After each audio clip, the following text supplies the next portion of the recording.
Hello, Bengals. I'm Braden Shattuck, joined by Draven Wolf. and we are bringing you the JV boys duel tonight with Post Falls. Draven, how do you think this is going to go? Well, you see, Braden, it could go either way. You know, Lewiston has some pretty good wrestlers. Oh, double attempt there from Jackson Casey. Regardless, Lewiston has some pretty good wrestlers on the JV lineup, but I know Post Falls has some pretty tough guys too. Ooh, Will Clements getting some near fall there. Out of bounds. Yeah, So, call that there. that is the first round. Here we have Jackson Casey versus Will Clements at the 132 weight class. Current score is 3-5 Post Falls' favor. Yeah. You know, I couldn't agree more with your prediction. I mean, we got people like Jackson Casey, Jacob Vale, and Jericho Michaels, excuse me, for Lewiston. You know, they're great athletes. Tough wrestlers. Yeah, of course. But I mean, I don't know what we should really be looking out for the Post Falls. I mean, I haven't seen much of their boys JV this year. Yeah, I mean, I just know Post Falls is a scary team to go against when in wrestling. Yes, they are. They've got some really tough wrestlers on their varsity lineup. Okay, I got a nice little scramble between Casey and Clements here. Ooh. Jackson comes out on top. Let's see if we can get a mat return here. Yes, we can. Oh. Clements may be injured. Casey keeps wrestling, though. Good on him. All right, we're probably going to Looks like it's that knee that's a little injured there, Draven. Yeah, some injury time here we're probably going to get. Casey goes, talks to the Lewiston coaches. Will Clements sees if he's going to be okay. You know, we can see the brace on his leg already, knowing that he's already gotten hurt from that leg. Exactly. Just the question is, do you think he's going to be able to hold on until the end of the match? Or Oh, most definitely. Post Falls is notorious for wrestling through almost anything, honestly. People could, get pretty hurt out there. Usually they finish the match. Yeah. So I'm pretty sure he'll be okay here. I'll just walk it off. All right. Well, that's fantastic for them. Let's just see if Jackson can keep up with him, even with the injury. I don't know how Post Falls is going to react from this. Yeah, I'm not sure. It's actually not looking too great right now. I figured Post Falls would already be back in by now. So I guess we're just going to have to see where this goes. Yeah, he just keeps kind of walking around the mat like... Yeah. He's going back in. Wrestle. Yeah. All right, well, that's good to see. Good to see some wrestlers staying tough, keep pushing through it, I couldn't agree more, yeah. That is... Yeah. All right, whistle starts 30 seconds into the second period. Jackson stays on top, even though Will is a pretty quick wrestler, honestly. Okay, cradle attempt there from Jackson Casey. Honestly, just working his top moves, pretty good at staying on top. He should try to get some points here because he is down by 2, but, He's got that back leg there, Draven. Oh, left it. All right, see if we can go for a claw right here, or even a half. Oh, okay, yeah, follow there. Let's see if we can get a mat return from Lewiston here. Maybe. There we go. There we go. That mat return. Yeah, it's fantastic moves by Jackson. Honestly, really good hustle here. Yeah, he's really pushing himself tonight. I mean, from what I've seen from the Lewiston JV boys, that's what he's really good at. He's just been really confident on top. Yeah, he's pretty confident in a lot of positions here, especially his neutral game. Let's see if he can get a shot off here. Oh, there's that shot I was just talking about. A little scramble here. All right, does not go in his favor. Falling off. Now. That will be a 3-point takedown for Post Falls. That's the end of a couple near fall points as well. Is not ideal for the Lewiston boys already, but Jackson still has quite a bit until he has to really worry about what Post Falls has got for him. So yeah, he does have one more round, 2 minutes left. That's that's plenty of time for almost any wrestler to get some points up on the board, maybe even a fall. Yeah, which of is course. what we're really hoping for here. Yeah, of course. It'd be great to see. As we both said earlier, Post Falls is a scary team to go against. Yes, they are. Yeah. It's just we can hope the best for the Lewiston boys, but Post Falls is a fantastic wrestling team. They just got all the right programs. They really do. Big school too. 6A. Yeah. Attempt from Casey to get some points there. Unsuccessful so far, but it might be too soon to tell. Ooh, shuck attempt from Clements. May be successful. Oh, all right. No points, no change. Casey gets back in there, looking to score some points. A little over a minute left in the third period. Let's see what he can do with it. Let's see, indeed. Okay, slide-by attempt from Lewiston. Really just working that neutral game, getting that hand fight, getting your ties in. Yeah, of course. Okay, ankle pick attempt. Unfortunately, it was unsuccessful. Yeah, a little less than a minute now, Draven. He's got to really work for those points now. All right, he could, re-attack Fireman. Clements. Amazing re-attack, honestly. He saw that opportunity, and he really just took it. All right, half attempt from Will Clements of Post Falls. Ooh, Jackson Casey is on his back. Let's see if he can fight off. Oh, he cannot. That is a 6-point lead in the JV duel for Post Falls via pin. We said it a lot already, and honestly, we might have to keep saying it. It's because it's true. Yeah, Post Falls is a scary team to go against. They have multiple people that have placed in state, right, Draven? Yes, their varsity lineup is a threat, honestly. They have state placers, state qualifiers, state champions, returning state champions. They've got it all, man. Yeah. It's a terrifying team. And that's got to be affecting the Lewiston's game tonight. I would feel scared if I was going against like a former state champ or something. Yeah, exactly. So now we have Jacob Vale versus Connor Moore of Post Falls at 132 weight class again.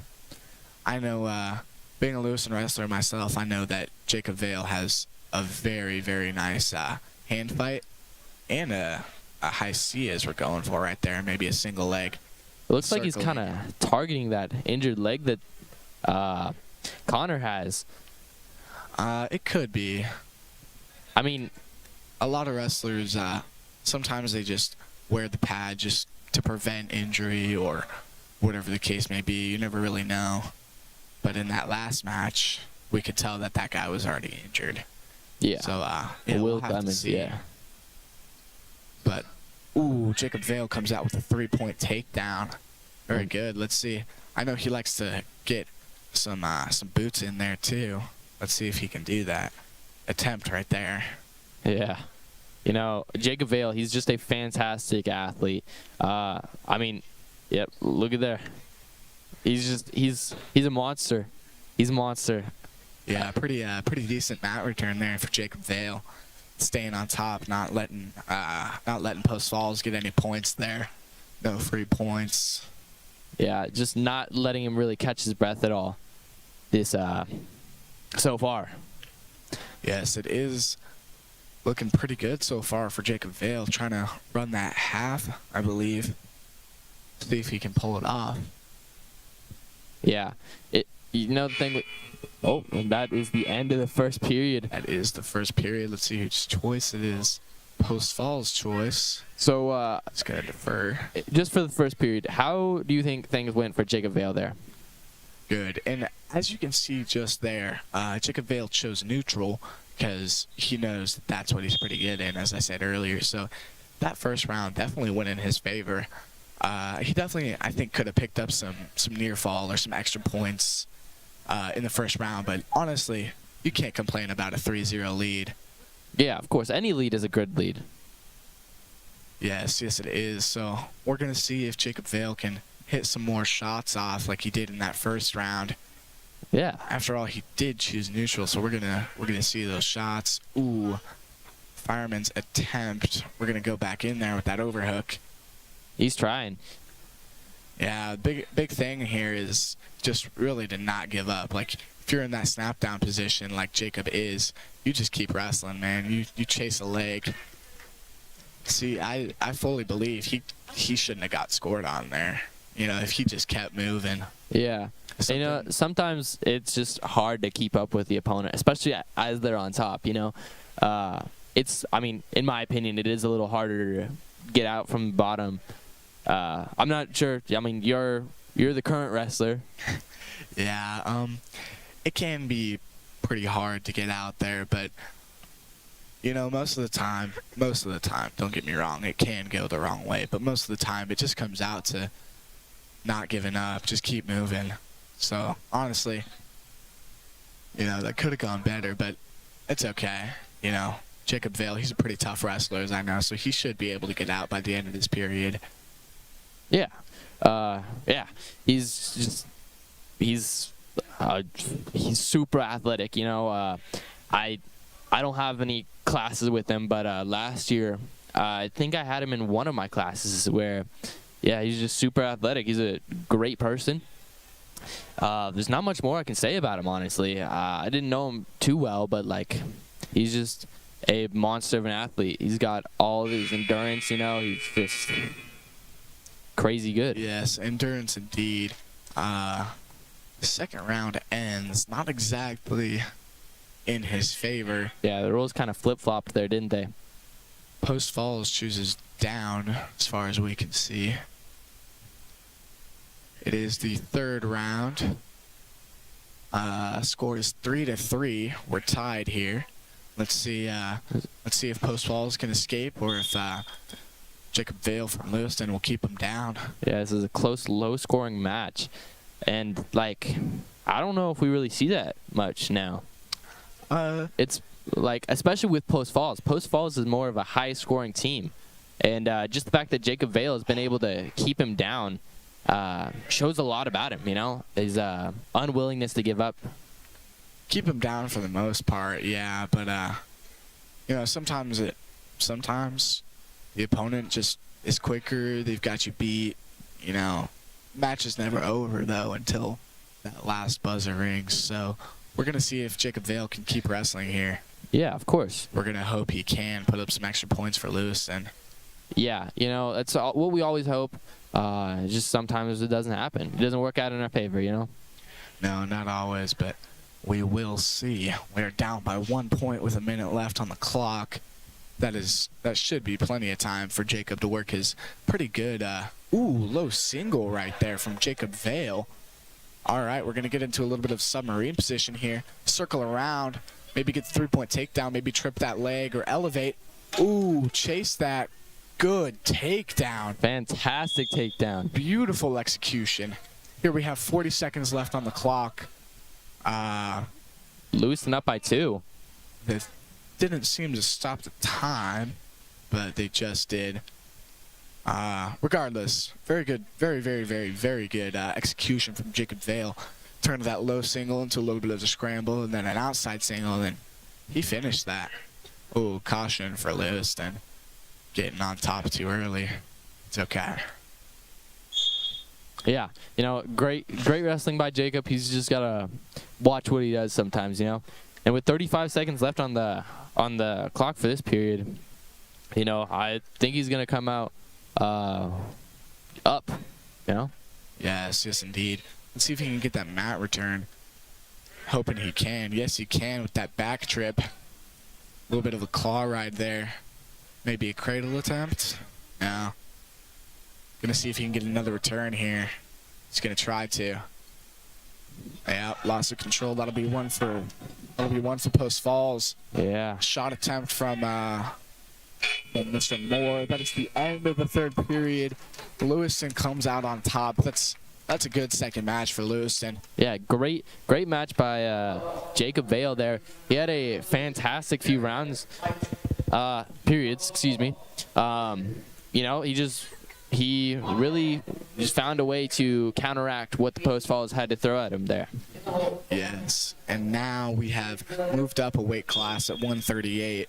We've got Jericho Michaels versus Brayson Moore. We're gonna see how this goes. I know for a fact Jericho has a pretty good double, except he's going for that high C here. We're gonna see if he can execute it. He's pretty strong too, so he should be able to lift that. Oh, maybe not. We're gonna see if he stays tough here, holds that leg. If he's gonna give into that crossface, that'll be a 3-point takedown for Post Falls. Yeah, Post Falls, it's Brayson Moore. He's an animal. He is going for everything. Yeah, he took that shot and he scored off of it. Yeah, and I wasn't expecting that. Jericho, I feel like, is one of the top JV wrestlers this year, Draven. I would agree with that. I wasn't expecting him to go down so soon to Post Falls. I figured he would actually be one of the Lewiston boys, people that would come out winning their matches. Cradle locked up here. Okay, Jericho escapes. Good job. I know they drilled that yesterday at practice because I'm aware that Post Falls has been working on their far side cradles pretty often here. He's going to stay tough here. Another thing I know about Jericho is that he is very hard to turn. You know, he does not turn easy, as we can see here. He might fight out of this. He might not. Might get the fall here for Post Falls. There we go. Unfortunate. He tried. He really tried. He really did, and that's all you can do. He looks pretty upset, but you really can't be. I could tell that he was fighting really hard there. Yeah, he really put all his effort in. You know, it's just sometimes it's hard to win, you know? Yeah, especially against Post Falls here. Now we've got moving up another weight class at 144. We've got Riker Smith of Lewiston versus Caden Quincy of Post Falls. It's going to be a great match. Both members of the team are quite lanky. I mean, they are. They got long arms and long legs. It's all right. Double there from Quincy. That'll be a 3-point takedown onto Riker. Starting this match off at 3-0 or 0-3, I guess, for Lewiston. So a little bit of a rough start, but it is okay. Quincy's got a armbar locked up here. He's circling the head there. This might be a fall. That looks pretty tight. See if Jericho can get out of this one. Well, not Jericho. Sorry, Riker. Excuse me. That is okay. All right, he actually does escape that, but at the cost of giving up 4 near falls. So now we're at a 0-7 loss. Now he's got that half sunk in. Riker's in that rough position here. Let's see if he can bridge off his back. Yeah, of course. Does not appear so. You know, it's unfortunate. I can't say I wasn't totally expecting Post Falls to kind of run away with this today. They're crazy for wrestling over there. I mean, I know their other sports they do decent at. They're definitely a wrestling school. Yeah, but as for their wrestling, they are great. They're a great team for wrestling. Yes, they are. Now we've got moving up one more weight class up to 150. We've got Cash Zumwalt versus Hamza Rafiq. That is a 3-point takedown for Post Falls. Yeah. A bit of a rough start here, but that's okay. I mean, I expect Cash to do great things today. From what I have seen, I feel like he's a great wrestler. He always tries his hardest. There's no question about that. It's just I haven't seen much of Hamza, so I don't totally know what to expect here.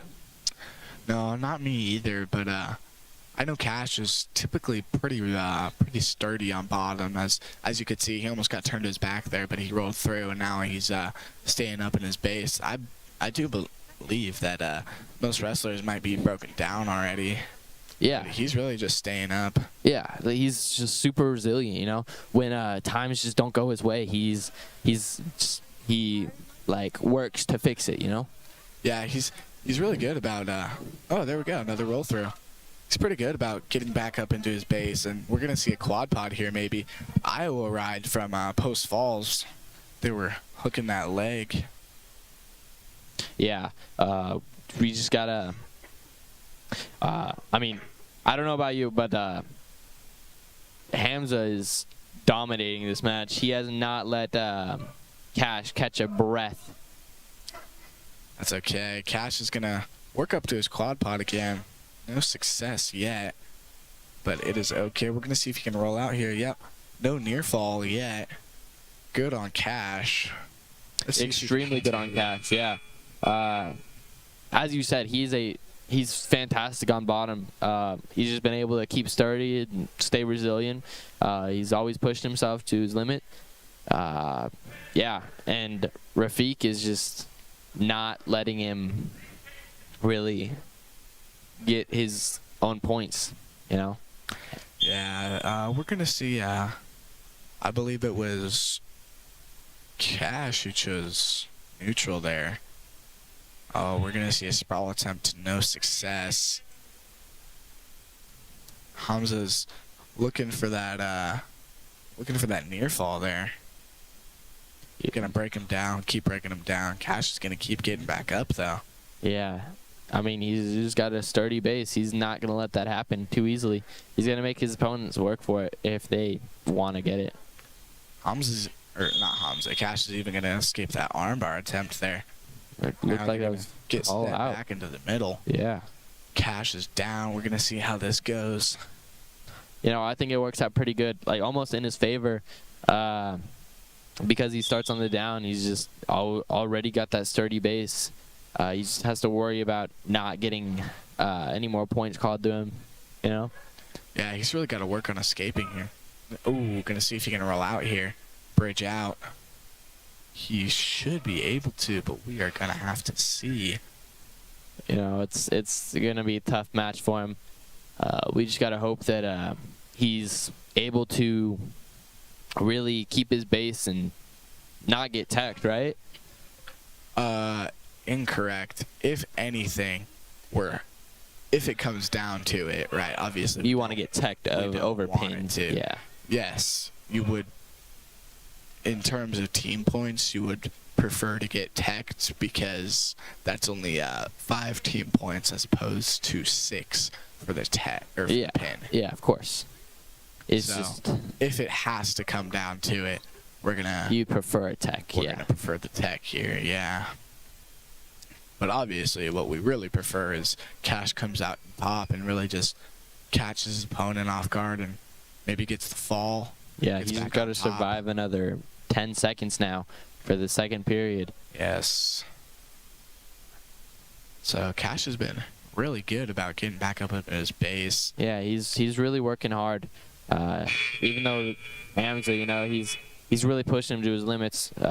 Cash has been fantastic so far. He's just pushed through everything that's Hamza has thrown his way. He's been really good about it, and let's see what he can do for the last period. Yes, very, very good on Cash for not getting pinned in a couple positions back there. Cash is going to start on top this round. We're going to see if he can get some points here, maybe. Yeah, of course. You know, or Hamza might get the switch. Yeah. Hard to tell. A little bit of a scramble here. Yeah, he's really working. He does get the switch. Hopefully Cash can get up here. We really don't want to give up with a pin. Yeah, we prefer that not to happen, like he said. But, you know, if it comes down to it, Post Falls is just a great team. And it did come down to it. It's an 18-0 match here. Yeah, it's a rough thing to hear for all wrestlers, you know.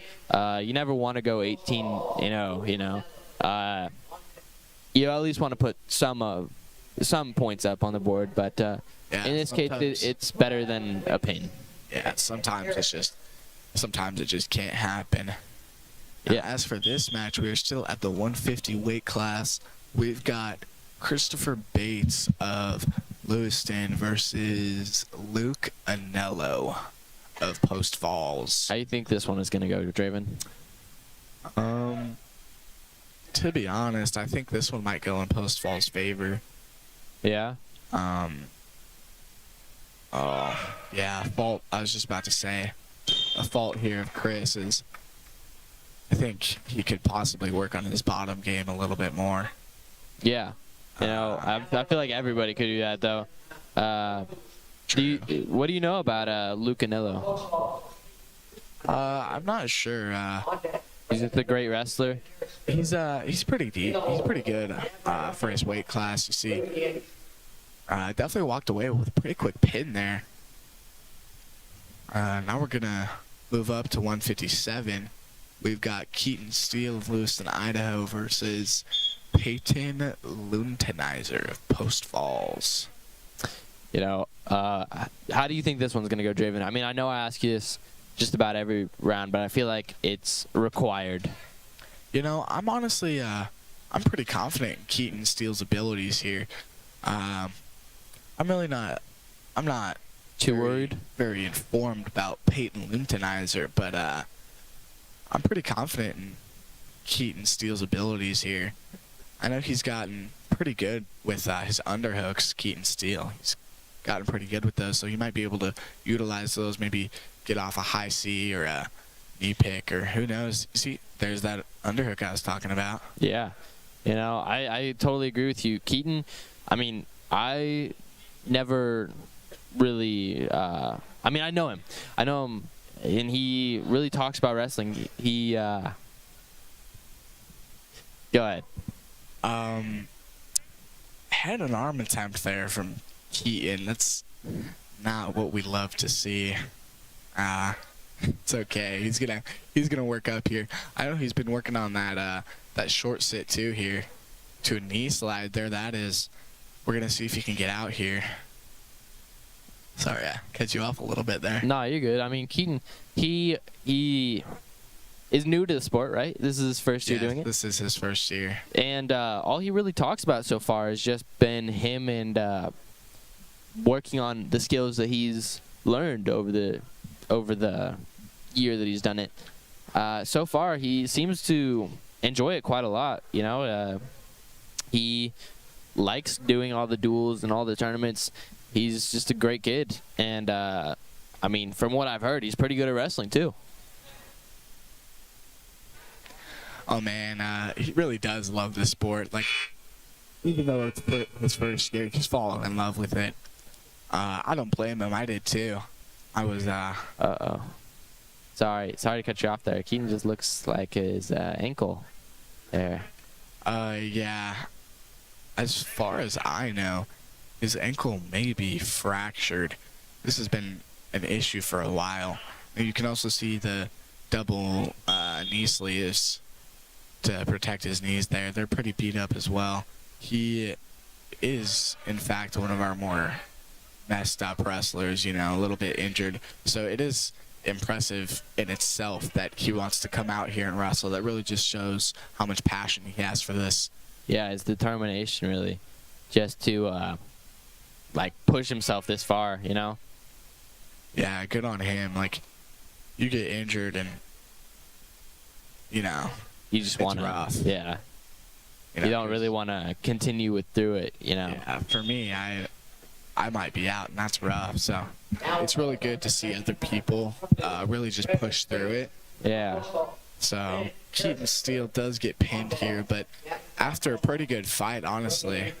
Yeah, So of course. he shouldn't be too upset about that. Yeah, no, he had a great fight. You know, it was really just, when it came down to it, it's just the Post Falls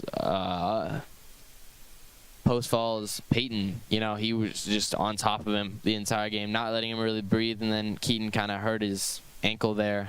It was game over, really. Yeah, so now we've got a 190, jumping up a couple weight classes here with Bradley Waits of Lewiston versus Ben Carrasco of Post Falls. Now, as far as I know, Bradley Waits has a very good hand fight. Ooh, we're going to see a sprawl there to a headlock. Ooh, that's not great. Let's get out of there, Bradley Waits. Bradley, you know, I this is his third year wrestling. No, he's been wrestling for quite a while. Oh, yeah? Since middle school or elementary, as far as I know. I see. Yeah, Bradley. You know, all I really know of him is he's a great wrestler. You know, I never really see him outside class. You know, he's just when I do see him, he's always like talking about wrestling or wrestling. You know, like this. Yeah. Yeah. But yeah, from what I've seen, he's a great wrestler, and he really tries to put effort into it. Yeah. He's got a pretty okay. Pretty decent escape there. Gonna get 1 point for Lewiston. Yeah, he does very much like the sport. He's got a very good hand fight, as you can see. He really loves to grab those wrists. Yeah, I mean, when you got the wrist, you're in control. Exactly, that's what it's all about. We want control here. Maybe work some shots off. Ooh, single leg from Post Falls here. Yep, we're gonna see if it's successful. Bradley's in a tough position here. I think Bradley's. Ooh. Okay. Thought it was gonna be saved by the bell there. Unfortunate, but you know, Unfortunately not. It happens. It you know, does. Ben Carrasco has shown that he is here to not mess around. You know, he's Bradley Waits is one of the better JV wrestlers, I feel like, and he has just not let him, like, there we go, not really let him breathe. Yeah, as far as junior varsity goes, Bradley is definitely one of the better ones. You see, he's really holding on to that head there. Good fight to not give the points up, but unsuccessful. Still a good job on Waits, trying to keep him from scoring those points there. Yeah, you know, and that's all he really can do. You got Ben on top of him. He's just, like I said earlier, not letting him really breathe, not letting him get anything off, not letting him get up. You know, it's just hard for Bradley to keep up with him. Yeah, which is in fact a little bit crazy because Bradley Waits is pretty quick when he needs to be. So I'm a little bit surprised that he's been scored on this much. I thought this was going to be a little bit of a closer match. But on the other hand, it's always too soon to tell until the match is over. You know, you could be down 14-0, which is almost the case. We're 14-1 here.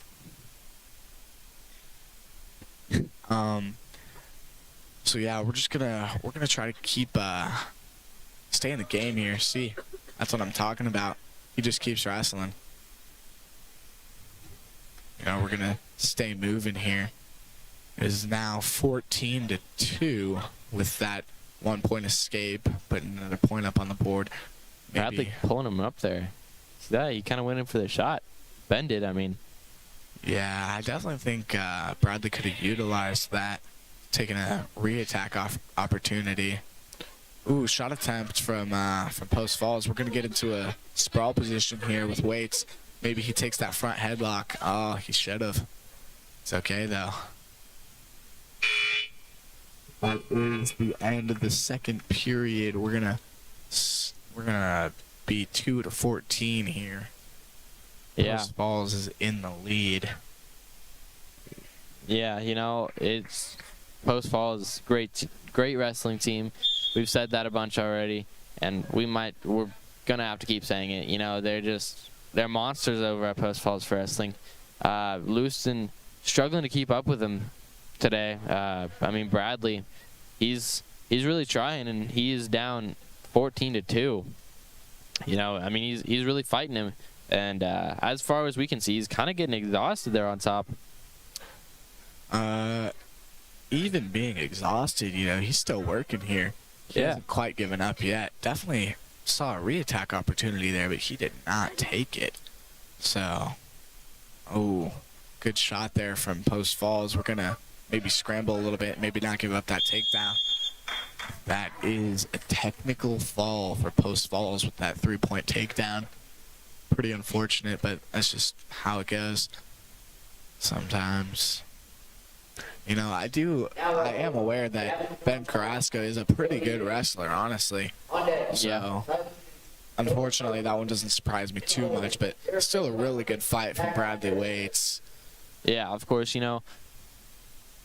Bradley he really tried his hardest, and moving on from that, we got still staying in the 190s. We got Gavin John Blanc, yeah, and Brody Anderson. Yes, we do. We're going to start off the match giving up a takedown here. Gavin's going to work to improve, maybe get that escape that we've been needing. Or a reversal, that's even better. He swims that half. Fantastic. Let's see it here. Let's see a fall here. Holding on to that head. Oh. Post fall lost the headgear. He's going to hold on to that leg. He really does not want to give up that reversal. Sometimes it does get given up, though, unfortunately. We're going to see if Post Falls can get their headgear back on real quick. Let the wrestling continue.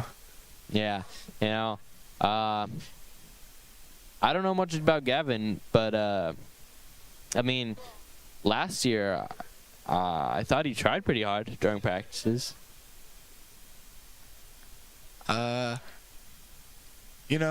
was a little bit hard to tell, he had his days, Everybody has their days, but for the most part, yeah, he was a relatively hard worker. We're going to see if that pays off here. Yeah, of course. He's been, I believe he's injured right now, so we're going to see if he can push through that. I think he, slipped a disc in his spine or something like that, but he's got some back issues, and that's really rough for wrestling, so we're going to see if he can push through that here. Yeah, of course. That's all you really can do for wrestling is push through or give up, and wrestlers are not known to give up very easily. No, they are not. Post Falls loses their headgear again. He might want to consider tightening that up. Yeah, after the first time, you would have thought he had done that by now, but maybe it's just broke, honestly. Oh, they're checking it out, seeing if it's broke. It's funny that you said that. Yeah, we're going to see if it is broken. What's funny is if it's loose, it's such an easy fix because it's Velcro headgear. So, yeah. Pretty good brand, though, but it's just really easy to adjust. So if that's the issue, it might be a little bit funny. But Gavin's looking ready to wrestle. Yeah, he's really focused in there. Yes, he is. So, yeah, we're going to see when the wrestling picks back up. Yeah, the coach is checking out to see if they can get it any tighter so it doesn't fall off again. Yeah, I believe if it falls off again, he's going to get a stall call. Don't want that. That'll be a point for John Blanc if that happens. So I think he's hoping that his headgear doesn't come off again. Yeah, you don't want it to happen ever. There's a lot of things that the headgear helps with, It's just you don't want it off. Yeah, John Blanc is struggling his way through the post falls. Really working to get off the bottom. Post falls, grabbing that ankle in the back. Trying to get him back down. Trying to get him to near fall too. That is going to be the end of this period. Yes, it will. So we're gonna be 2-5 here, down by 3 on the Lewiston side. Definitely not the worst place you want to be in. Yeah, not the best place you want to be in. Yeah, it's not ideal, but it's better than being way down like I don't know, 14-0. Even then, a match is always winnable until it's over. That's something that wrestlers are notorious for, is really just keeping it up until the very, very end. We're going to get a takedown from Post Falls and then an escape for Lewiston. I think he's just going to keep trying to get those takedowns so he can just keep getting those threes, Lewiston getting hard cut here. Post Falls wants the technical fall. Gavin wincing. See that? Yeah, that. Don't believe. Oh, that armbar was legal. That's my bad. So we're gonna get called for blood time here. Post Falls has likely got a bloody nose. Yeah, you know, with as much time as Post Falls is already wasted, I mean, it's not controllable in the slightest, but, you know, it's just a little funny that their headgear is falling off twice, and now they got the bloody nose. Yes, it is a little bit funny. Gavin's looking a little tired, though, so maybe this has given him a chance to really catch his breath, get back in the game. He is down by 8 points. Sorry about that. I was a little slow there. So yeah, Lewiston is down by 8, but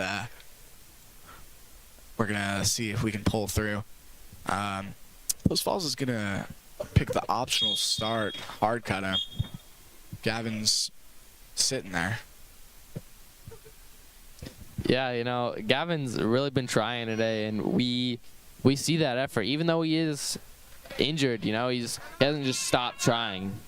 Yeah, I did see a cow catcher attempt there from Post Falls. We're gonna see some scrambling here. Get up, Gavin. Let's work here. There you go. He's got the head. We're gonna see a pinning attempt here from Gavin, unsuccessful. You know, he's tried though. He tried. He knows that he has to. He's really got to pop his head out here to get that takedown. He's not gonna get that takedown if his head's in there. So, no points. No points yet. You see the ref calling no points. All right, that's unfortunate. We've got 20 seconds left in the second period. Gavin looking exhausted on bottom. You know, he's just working. He's got to work to get off. He's really getting worked, honestly. Unfortunately. Oh, Post Falls gonna try a little suck back here.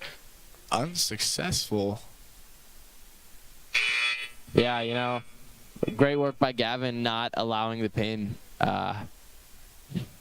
Post Falls though, great work to them as well. You know, they've really been trying to really make sure Lewiston is unable to catch their breath and just stay focused on them.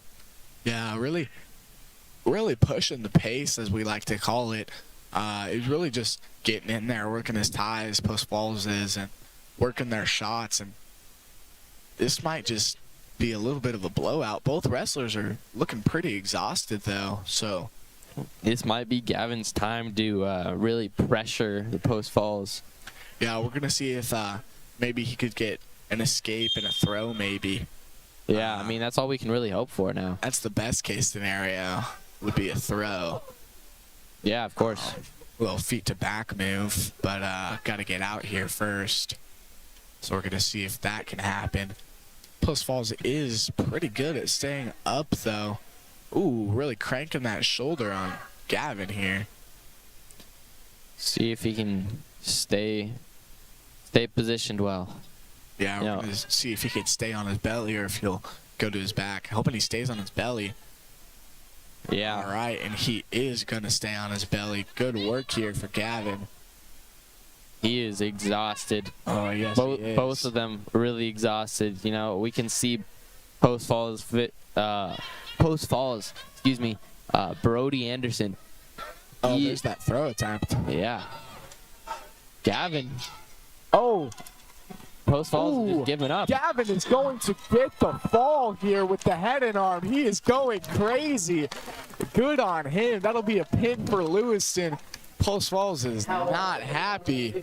Wow. Excellent work on Gavin. Fantastic work with Gavin. He loves that move. He loves those head and arms, you know. Yeah, you know, I mean, that was a fantastic move by Gavin. Yeah. Something I know that he's notorious for, he is really good at just pulling through at the very, very end of the match. If he's down by 2 points, I'm positive he's going to rip that head and arm, and he's relatively strong, so it works Yeah. a lot of the time. Now we are at 2:15. We've got Silas Jensen versus Logan Hartley. A little head and arm attempt there from Post Falls. We're really just gonna work our hand fighting here. Silas Jensen, I know he's pretty good in the neutral game. Yeah, you know, I feel like a lot of the Lewiston boys have really worked on their hand fighting. Like, I feel like that's most of the, at least JV's strong suit, you know? Kind of just staying in the neutral position, kind of just hand fighting, you know? Ooh, almost a lat drop attempt from Post Falls. We're going to see if Silas... Oh, and he can. Let's get some points here, maybe even a fall. We're looking for that fall, of course. Of course, We're yeah. going to see if he sinks that half in. Oh, Post Falls, belly's out. No fall, but that will be 4 near fall with a 7-0 lead for Lewiston. Ooh, there's a cradle right there if he sees it. See if he can. He did not see that cradle. That's okay. See if he can Run get him back. half, There we and go. that will be another pin. 2 pins in a row for Lewiston, Idaho. That is good work on Silas Jensen. Great work by Silas Jensen. Yeah, that's 2 consecutive pins for Lewiston. Yes. Maybe we'll see a little bit of a tables turning in this JV duel. Yeah, maybe we will. You know, both teams have had fantastic. Holy moly. No worries there. So we've got next match going here. We're back down to the 138 weight class. We've got Jericho Michaels versus Zach Carrasco. Zach Carrasco going right in with a shot. That was honestly a beautiful, beautiful right off the whistle shot. And we know he dove straight for that low single. Yeah, he knew exactly what he's doing. We know Zach Carrasco from his match before. Sorry, never mind.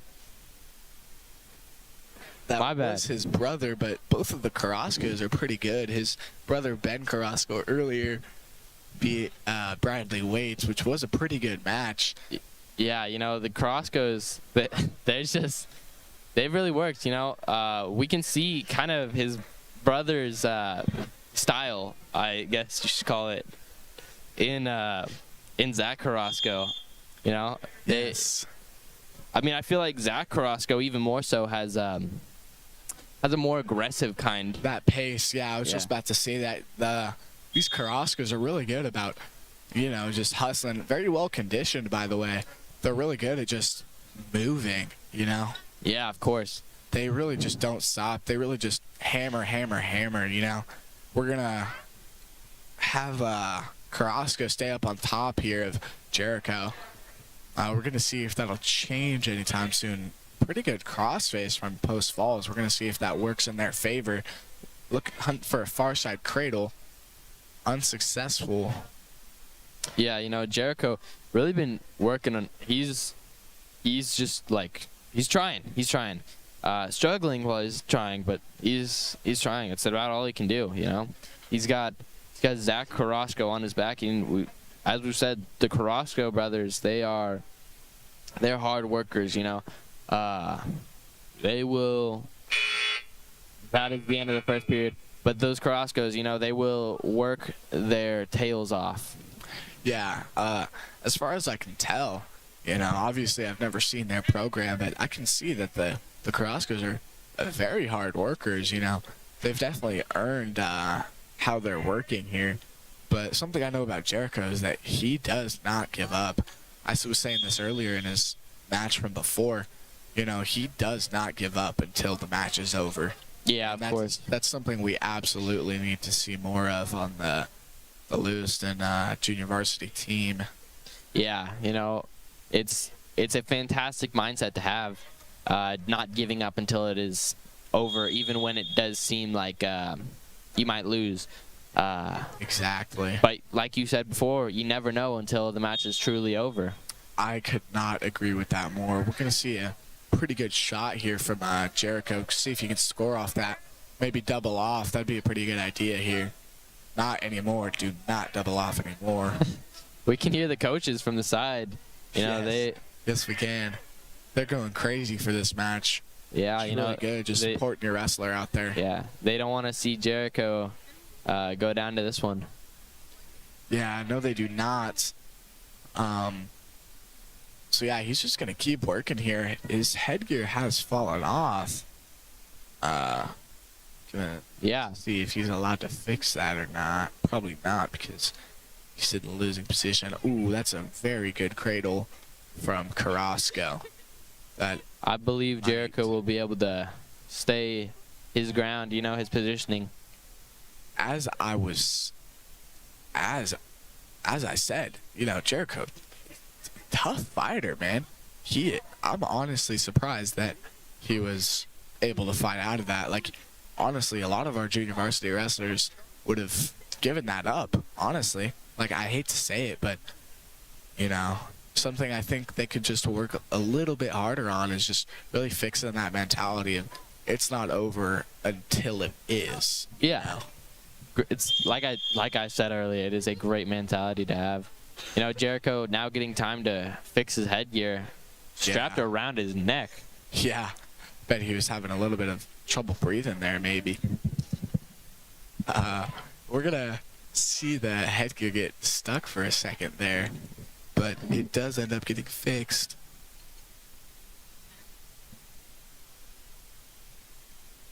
Yeah, you know, Jericho has worked hard today. He's working. He's still working, you know, not allowing the post falls to get much near fall, and they are now out. Draven, what do we think about that? You know, we're just going to set back to the center here. Jericho's going to start on the bottom. The good thing about this is that Jericho could probably catch him off guard, maybe shoot up immediately. Right there. Oh, and that is the end of this. Sorry, I did not see the short time. All right. Post falls is going to go down, hoping to get an extra escape point. So we're going to see if Jericho can ride him out. Actually, we don't want him to ride him out. We want to see some points go up and hopefully a fall. Yeah, you know, that's what we can only really hope for. Jericho, great wrestler, as we've said in the past. It's just he's struggling against this post-fall team, you know. You know, it's really just because they've got some tough wrestlers. You know, 6A school, they have several state championships under their belt. Like, as a team, you know, they knock up plenty of points at state, and that'll get them some plaques, which they have plenty of. Yeah. You know, as you said, they have multiple. I believe Lewiston only has one. And the last time they won state was 2012, I believe. But, you know, I think we have a great team this year. Yeah, the varsity lineup is pretty good this year. Might be able to pull it off, you know? Secure a higher spot at state. Yeah, but like as you said, Post Falls has won state multiple times, and it shows in their wrestling. You know, they work hard and they get what they need done. Yeah, you know? They're really good about pushing that pace here, putting some points up on the board. You know, near fall, all that stuff, takedowns. Yeah, really good on top too. I can see Jericho is staying very strong. Good on him. Yeah, he's keeping his base really. Yeah, really does not want to give up that pin. Good on him. You know, We've got 20 seconds in the third round. He's really trying to not allow what happened last time, I guess, is really the only way to say it. Yeah. As last match, he was in against Brayson Moore. You know, he went down pretty quick. It was an unfortunate match, but you know, he's really making sure that it doesn't happen again this time. Exactly. And with 6 seconds left on the clock, I don't believe he'll be able to secure the win this time. Rough day for Jericho, but he should really be proud of himself. He's a hard worker. As far as I can see in the practice room, he's one of the best workers there is. Some people are just lazy and you hate to see it, but Jericho loves the sport. He really just works hard. Yeah, and hate to see a wrestler like that lose, but he works hard every time. Alrighty, and now we're gonna go up to 144 with Riker Smith of Lewiston versus Wyatt Wells of Post Falls. We're gonna see if Riker can stay strong here, maybe get a shot in. Riker Wells looks like, nice little slide by attempt. Pretty good double leg here. We're gonna see if he can pull that off. He does. Riker is on bottom. Post Falls has a boot in. Those boots are hard to get out of. Oh, yes, they are, man. Oh, those are, especially if those are sunk in real tight, they can be pits. One of the worst things to face as a wrestler is a leg rider. And yeah. That is just the facts. Like, they are rough. Speaking of leg riders, I believe later tonight we'll see Lewiston's leg rider, also known as CJ Wetzel. Yeah, CJ's a pretty good leg rider, he is very, very, very good with that boot power half. He can typically get at least 3 or 4 near fall out of that. He really just cranks that. And, definitely our best leg rider on the team is Mason Fowling. Oh, yeah, for sure. I can't believe I forgot to say Mason before CJ. But, yeah, Mason, fantastic wrestler, and you'll see both of them later tonight. Yes, they will. We're gonna get a 1-point escape for Riker, just to get taken down. Unfortunate. We're gonna see if we can get another one. And that's the end of the first period. Wyatt really putting Riker to work here. Great match so far. Smith is working hard. I don't know if I could say much more. He's really trying to work. Yeah, he's doing pretty good here about staying strong on bottom, not getting pinned. But of course, what we want is to win, right? Yeah, of course. So we're gonna start on top of this round. Second period. Switch attempt. Maybe switch success. Who knows? Yeah, I think this is gonna end up in a 2-point reversal for Post Falls here. Double leg. Very good double leg. Very well executed. Riker should really work to belly out here. Yeah, he's trying, and you can see that he's trying. It's just Post Falls has really got him locked in there. Yeah, Riker is doing his best, but pretty sure this Wyatt Wells guys might just, sometimes you get those matches where your opponent is just better than you. Yeah. You really hate to face these people, but there are some people who will just blow you out of the water, Yeah, and for Smith, I think the person to blow him out of the water is going to be Wyatt Wells today. Yeah, I would agree with that. It might be looking that way. Of course, there is always a chance. Of course, I was just about to say that. You never know until the match is truly over. Indeed. So we're going to see if Riker can fight off his back here. We're hoping he can. And he can, but that'll be 4 near fall for Post Falls. The score is 1-14. Really got to watch out for those next 2 points. Exactly, and 2 points are pretty easy to get here. Let's get that escape, Riker. Unfortunately, he does not get it. You just got to watch it. Can't let his back go towards the ground now. Exactly. You just had to say that. I jinxed it. Yeah. That's going to be the end of the boys JV tonight. You know, still a good fight for Riker. Yeah. Getting pinned. You know, we've seen quite a lot tonight. We have. Looks like we're done with JV. We're moving into the girls' matches now. We've got Brenna Reynolds for Lewiston and a Post Falls wrestler. The name is unknown. You know, yeah, Brenna starting off strong. Post Falls taking her to the ground fast. Brenna down, struggling, and that's going to be a quick pin to Post Falls.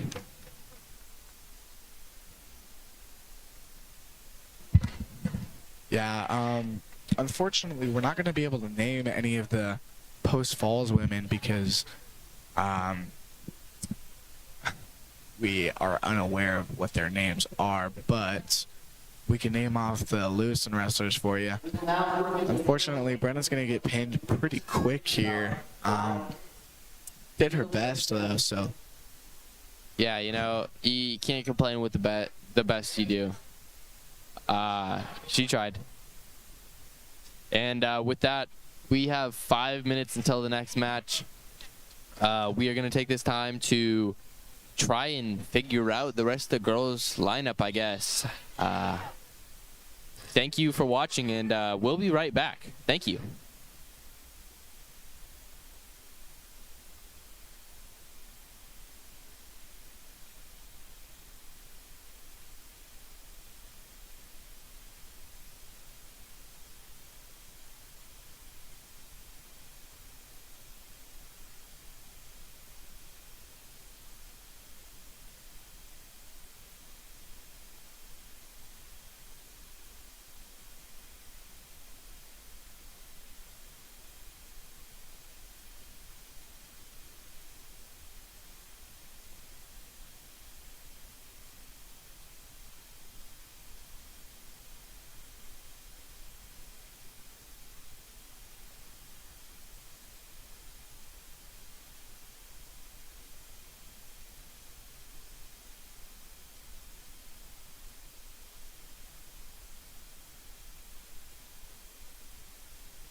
All right, sorry about that, folks. I guess that break is not happening. We're gonna be starting the women's matches here soon. We've got a little face-off going here, so we're just gonna see how this goes. For now, we're just waiting for the handshakes to start, and we're gonna see who's wrestling who, and you know.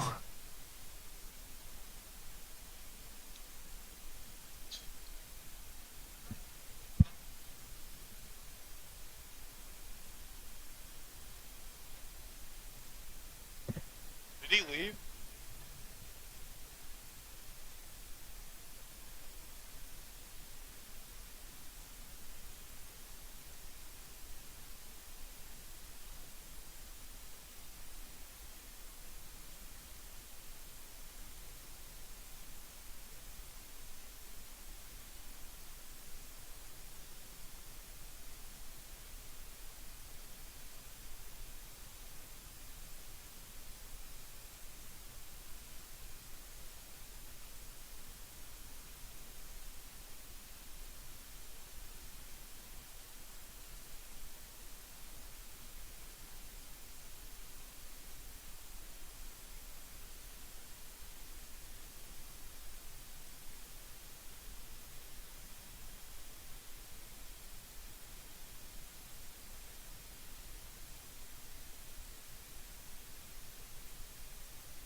All right, we are back.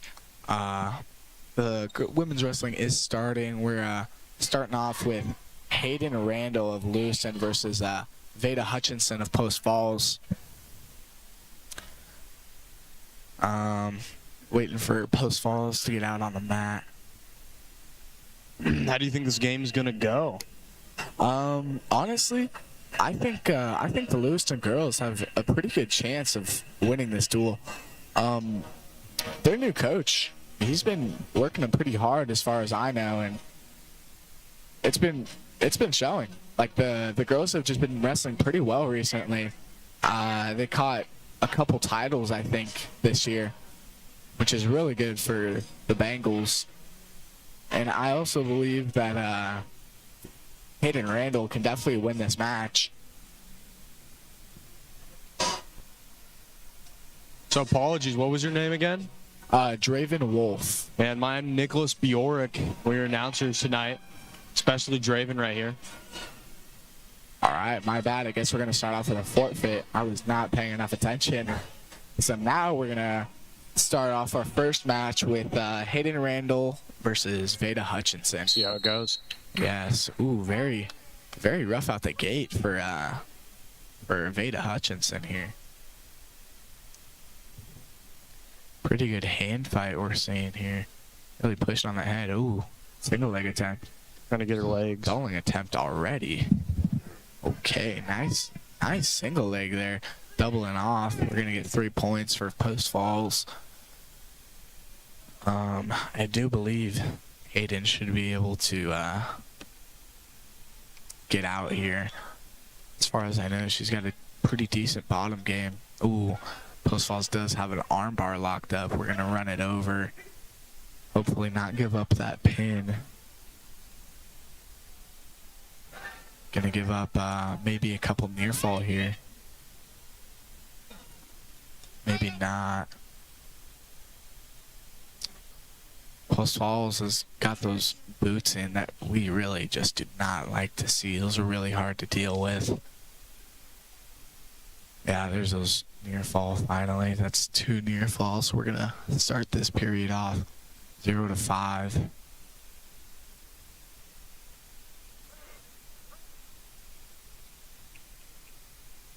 All right, ref is calling to work to improve here, and I would agree. Let's see Randall get some points here. Okay, yeah, we're gonna call the end of that here, and we're gonna have Lewiston go down.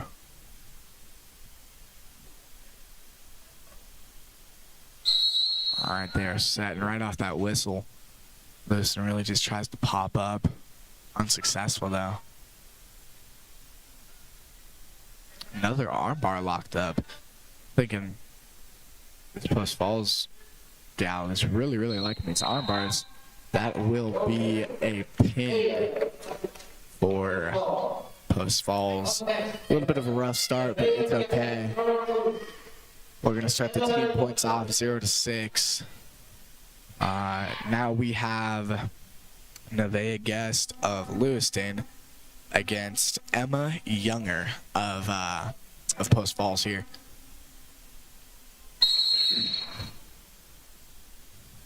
All right, ooh, shot almost right out the gate.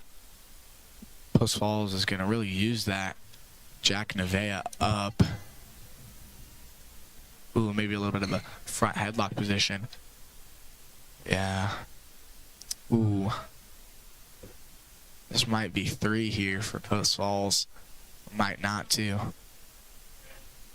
Okay, Nevaeh utilizes that. She takes that high C. You know, that was a pretty good fight from Nevaeh. It was just sometimes those takedowns are just too hard to defend. Ooh, far side cradle here. I'm hoping really not to give up that fall. But we are going to. Alright, that'll be another pin for Post Falls. That's 2 in a row.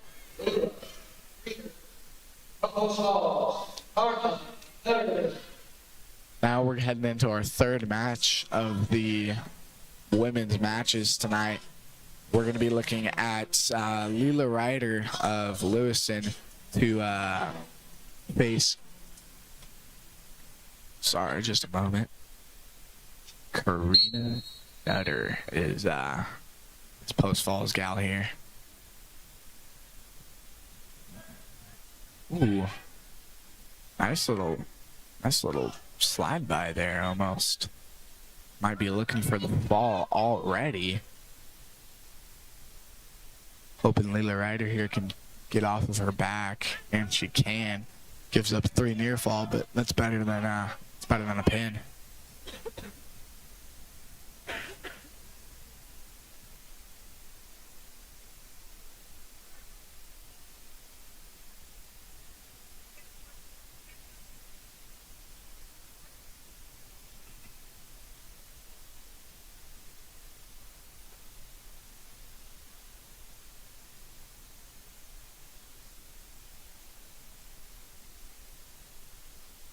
It's not looking very well for the Bengals so far.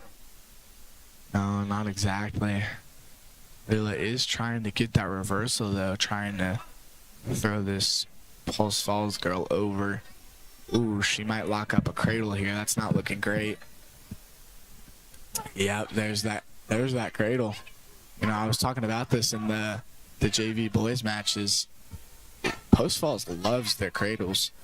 Lewiston has been drilling, trying to get out of these because, you know, they're just hard. They're just hard to stop. It's a brutal takedown, so you're saying, yeah? Yeah, Leela's really just gonna give that up. Not her fault, though. We're gonna be in terms of team points 0-24. Now we've got Bria Miller of Lewiston versus Ava Alberts of Post Falls. And I know Bria Miller really likes that rough hand fight. We're probably going to see that right out the gate. Yep, right there. That really mean hand fight. Notorious. Yeah. Ooh, very good slide by for Bria Miller. That'll be a 3-point takedown. Holy, definitely a pin. Wow. That was a good one. Good pin for Bria Miller there. That was a 16-second match. Good on her. Immediately just took her down. Yeah, that was a beautiful slide by. She really used the pressure there and just shucked it by. Yeah. Now we've got Sammy Slider of Lewiston versus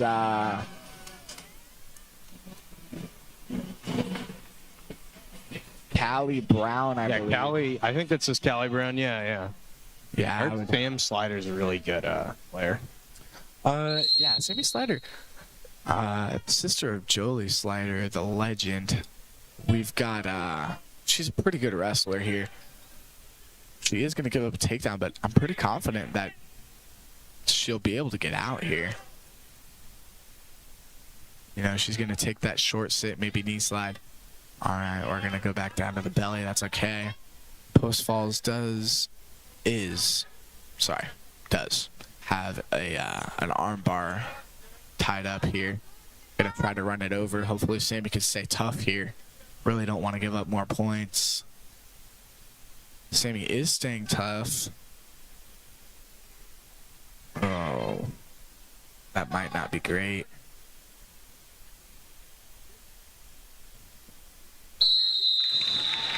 All right, Sammy's gonna get pinned there. That's okay. So now we're at 6-30. It's not looking too great. Now this match we have Cam.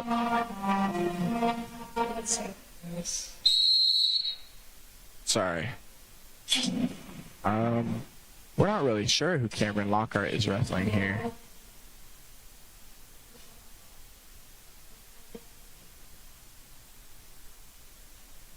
So I know we've got Cameron Lockhart of Lewiston. Not really sure who, what the name of this Post Falls gal is, but she looks to be a pretty tough wrestler. Hopefully Cameron can pull through here.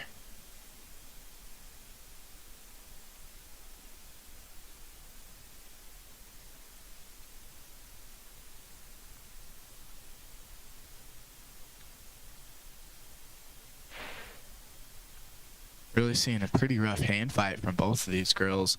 Oh, Russian attempts, I think, from Cameron Lockhart.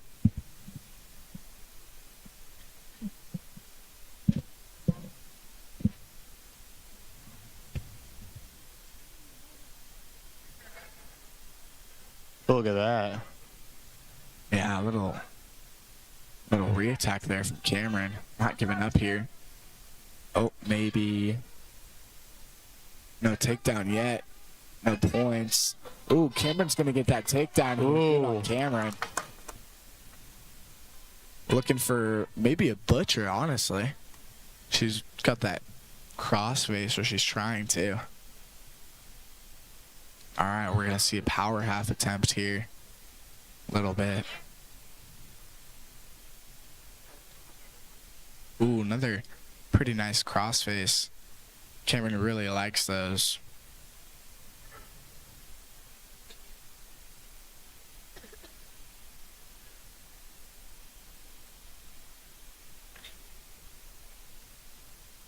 Looks like she's pinned. That will be the end of the first round.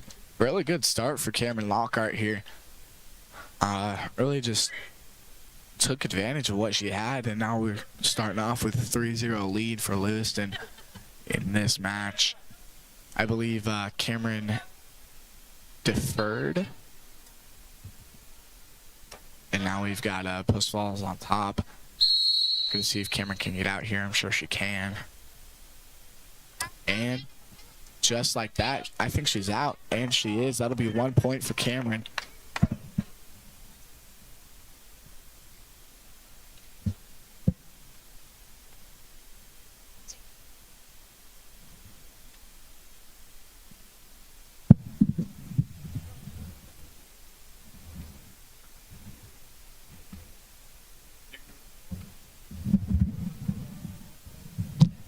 Alright, Driven Wolf is gonna take a little break here, and Sammy Slider is gonna take over, so you're gonna have her in a second.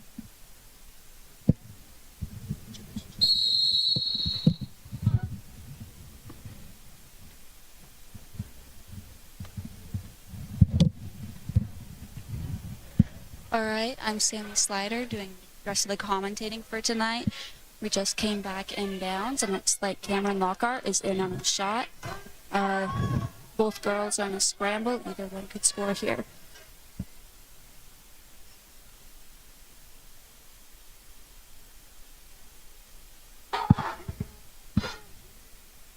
It looks like that'll be a takedown for Post Falls. Cameron Lockhart is building her base. It looks like Post Falls is attempting the cradle, but Cameron Lockhart is staying in good position.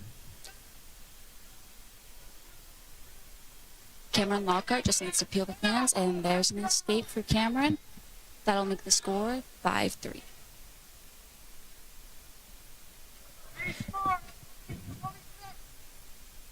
Looks like the goals are on. Ooh, takedown Post Falls from a heavy fight. Looks like Harry Cochran, the head official for tonight, will be giving Cameron Lockhart 1 point for unnecessary roughness on Post Falls.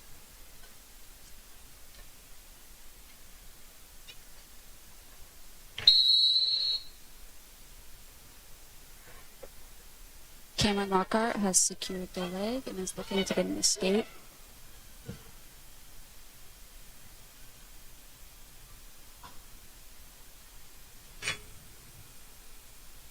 On the round 2, our score is tied 6-6, and Cameron Lockhart has chose the referee's position and will be taking bottom. She has already gotten an escape this last round and could very easily get another.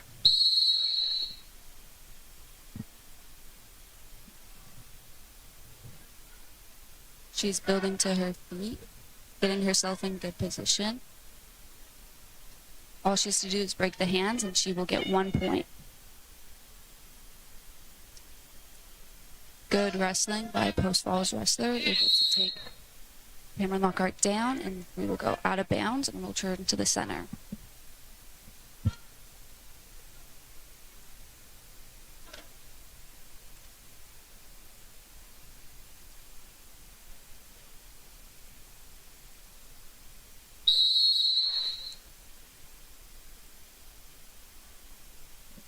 If neither wrestler scores within this period, we'll go into overtime.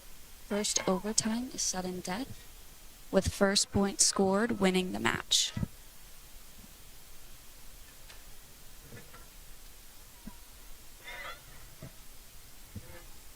Post Falls is looking for a butcher and has gotten 2 swipes. Cameron Lockhart will need to get a stand-up and a takedown in order to win this match. Cameron fighting off her back. She's almost off. It looks like both shoulder blades are off the mat, which means it is not. Oh, and there's a pin for senior Cameron Lockhart.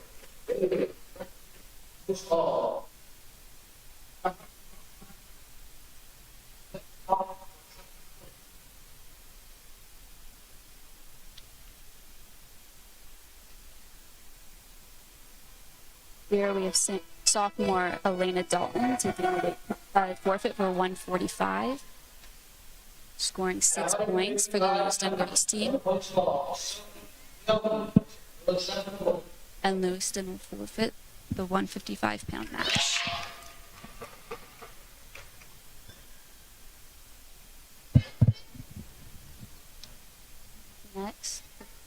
Next, Bianca Roberts with the 170-pound weight class.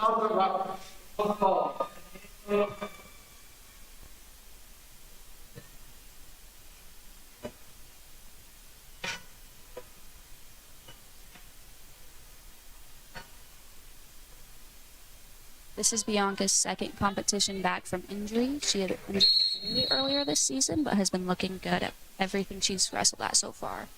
Starting with some heavy hand fighting from both people. Both are wrestling very well, staying in good position.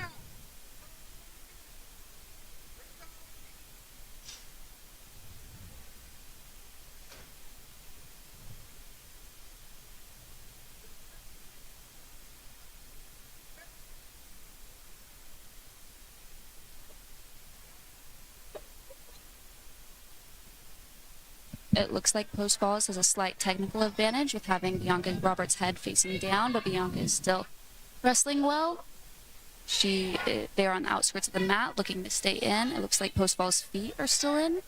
And until all points of contact are out, it is not out of bounds in the state of Idaho.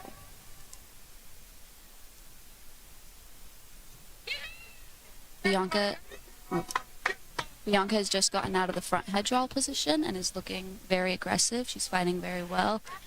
All right, she has the legs. She just needs, if she can circle off and maybe double off, that'd be very good.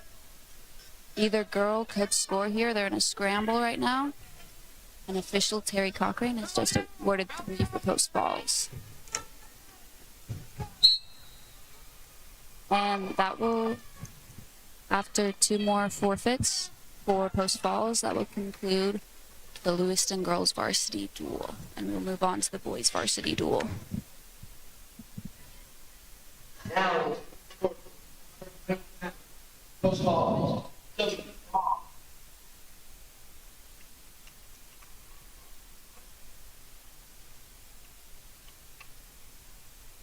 And the girls rule. Receiving the forfeit, Post Falls, 235 pounds. Drop.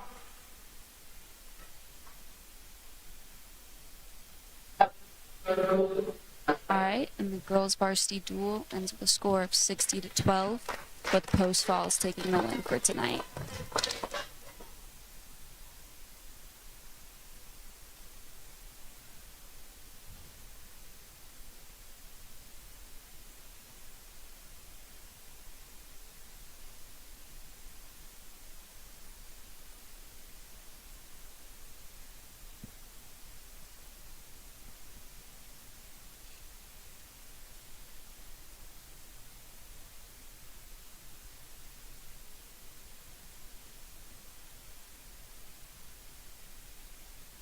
Soon, the boys varsity duel will start. Lewiston definitely coming in as an underdog, as Post Falls is a returning state champ team with multiple state placers on their lineup. Some matchups that'll definitely be good to look for is 157. 157 for Post Falls just won the North Idaho Rumble. That are Lewiston's 157 placed fourth at.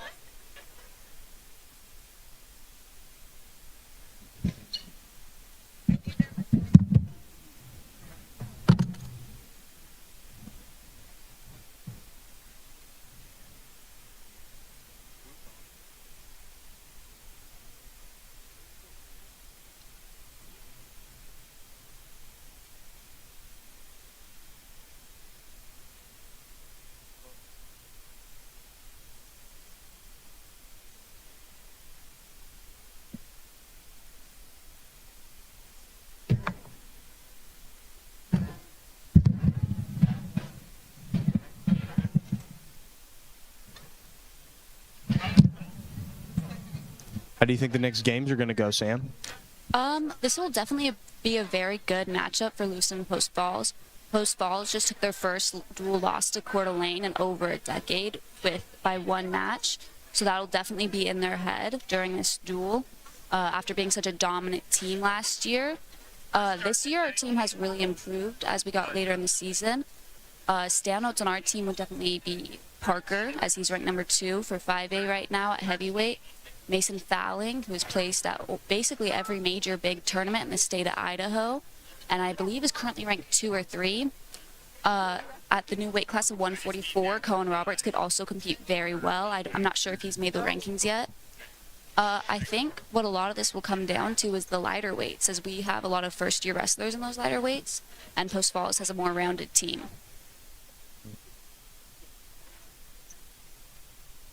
Yeah. I'm expecting a lot from Parker Bogar. Or not Parker Bogar, Parker Bagley. Yes, I expect Parker Bagley to do very well. He's had a very dominant season, taking 8th at the Tri-State Tournament and then 5th at the Raleigh Lane Tournament. Anything short of a pin or a tech, I'd be very surprised by. Yeah. From Post Falls, Soren Hutchinson. Again, a lot of what this duel will come down to is our lighter weights, as we have a lot of first-year wrestlers, like such as Knox, who has never wrestled before and is on varsity this year. And they have returning state placers and state champs at those lighter weights. From Post Falls, Tristan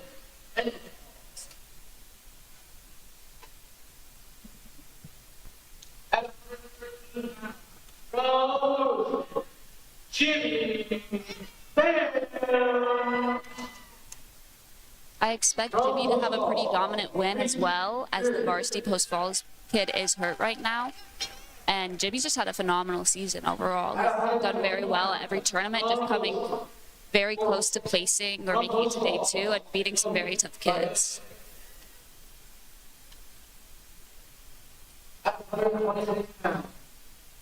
From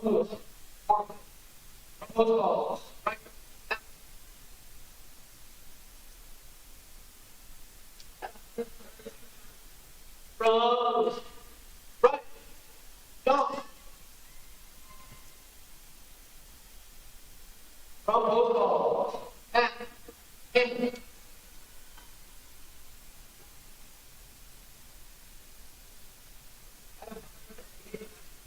From Cameron Lanford, amazing guy, and pretty good wrestler. I believe it's his 2nd year wrestling, and he has definitely surprised a lot of people, I would say. He surprises a lot of people with his strength. I've noticed that he's a lot stronger than a lot of wrestlers, and I think that helps him where he lacks technique-wise. Yeah, he surprises his opponent. Yeah, I know what you're saying. Yeah.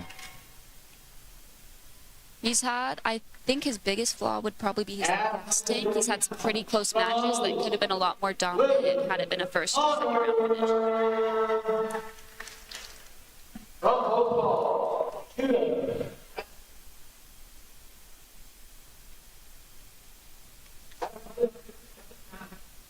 From Fish. This match here will probably be the match of the night. Both are very high ranked in the state of Idaho, Mason being number 2 and Post Falls being number 3, I believe. Again, I'm not sure if they wrestle at North Idaho, but Mason got 4th and Post Falls got 5th, so it could be very interesting. From Post Falls, David Hammond.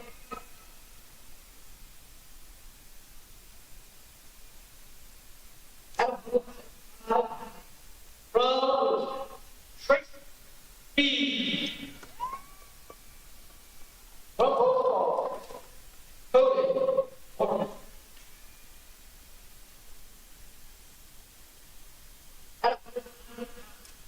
From Bradley Waite stepping up on the varsity lineup. He's been behind Kellen Rudd for most of the season. He could do very well here. It'll be very exciting to see him wrestle. at 415 pounds. From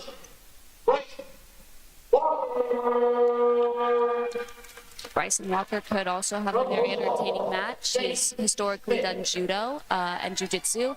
First-year wrestler, very tough, very wrestling-minded. At 285 from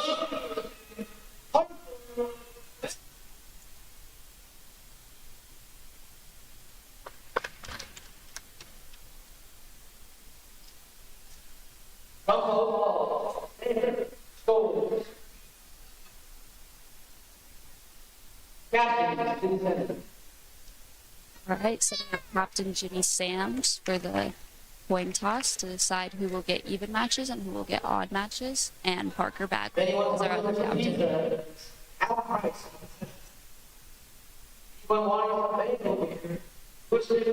Bengal Booster, he's selling it out of home.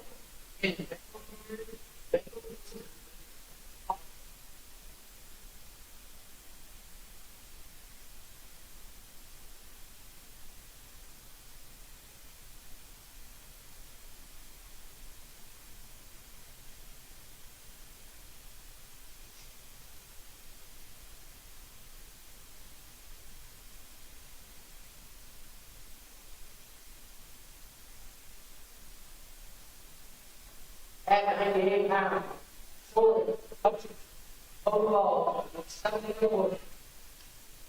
Lewiston will be down 6 points early in the start due to us not having a 98-pounder. And then we'll start with Knox at 106, a first-year wrestler against Tristan Mendenhall, who I believe got 3rd at state last year. Knox has surprised a lot of people. He doesn't look super intimidating, but he has a lot of grit and has had a lot of good matches this year. At 130 pounds, Knox, break.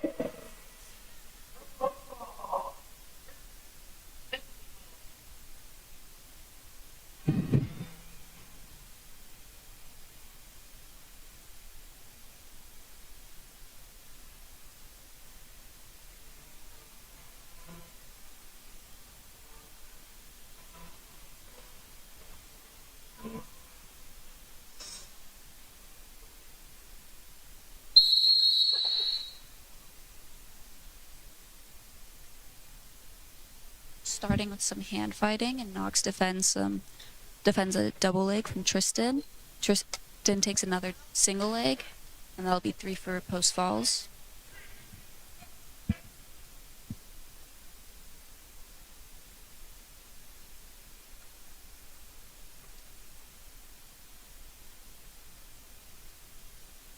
They're wrestling on the outskirts of the circle as Knox attempts to fight hands and get his arms back and get free. And out of bounds, and Knox will start in the down position.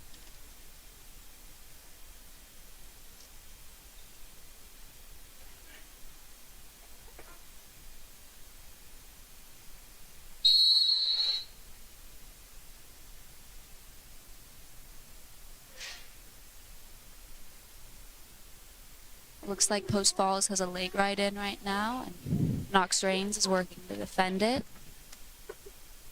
He's still in a good position. His hips are underneath him for the most part. Could be an escape right here.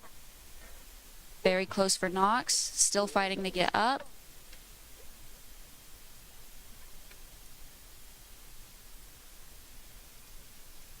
Mendenhall is looking for a tilt, but Knox is able to get out of it. See if he can get out of it on this one too. One swipe, but no points.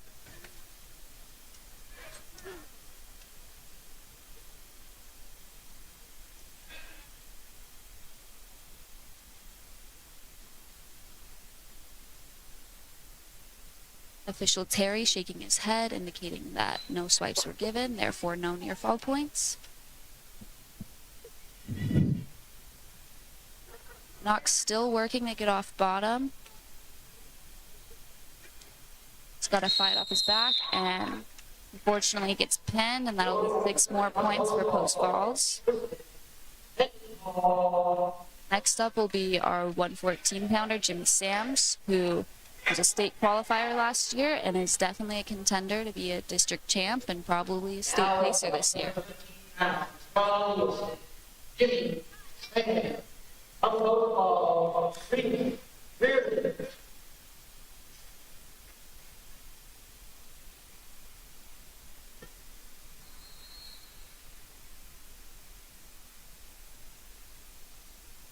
Quick single leg for Jimmy, putting him in a very dominant position.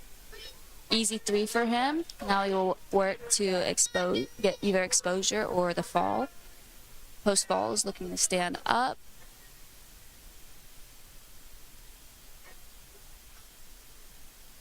Terry has called stalling on Jimmy Sams as he has not returned the post falls kid for more than 5 seconds.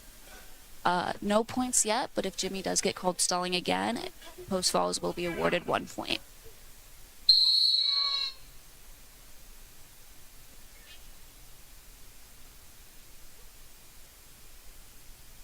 And that'll be an escape for post falls, but Sam's still looking good on his feet, still moving his feet on his toes.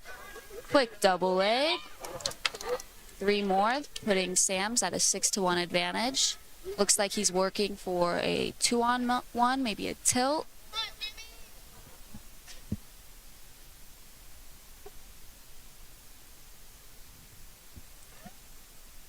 Quick return for Sam's there. They are wrestling on the outskirts, but Jimmy is still looking tough, still looking like he's in control.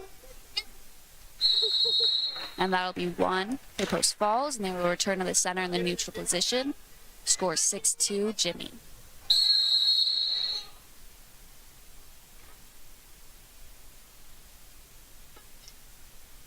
Again, Jimmy's looking very dominant on his feet. Even looks like he got maybe 2 exposure there, as long as the 3. Looking for another more exposure, and maybe even the pin with that cradle right there. He's got to be careful there. Post falls could easily turn him as well.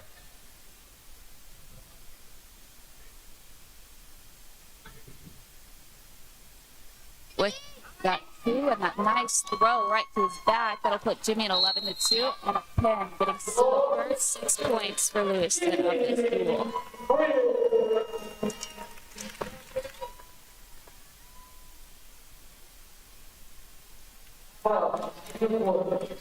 Logan, bye.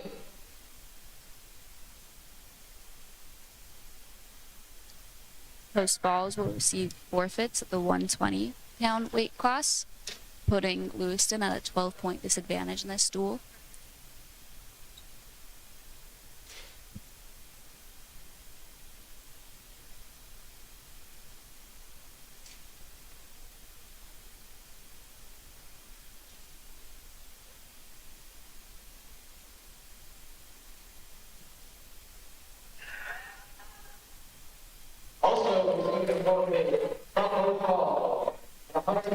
Another forfeit at 126, which is where Brody Lynch normally wrestles, and he has been a very consistent wrestler this season. That could hurt us in this duel. But next we have Riley Johnson, who's been a very consistent wrestler all year. He was state qualifier last year and won 2 matches, I believe, at state. Had a little bit of a rough season this year, but he's definitely picking it up, and he's peaking at the right time. Looks like he's just staying in good position, wrestling smart, not letting post falls kid get in his head. Some heavy hand fighting. Quick shot attempt by Riley.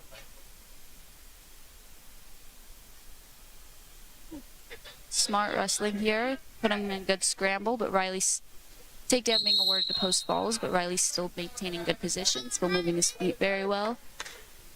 Riley will start in the down position with 1.5 minutes left on the clock in this round.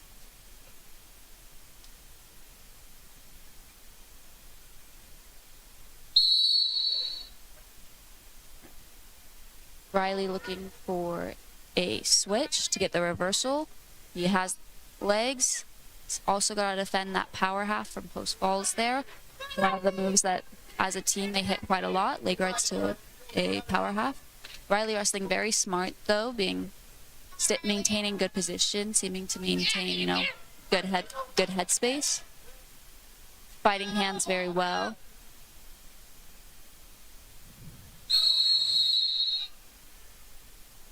And they're out of bounds with a stalling call on Lewiston for fleeing the mat, I'm assuming. And then a stalling call on post falls for having to stop and tie his shoes. Riley will start again in the down position. He is down 6 points with 1 minute left on this round.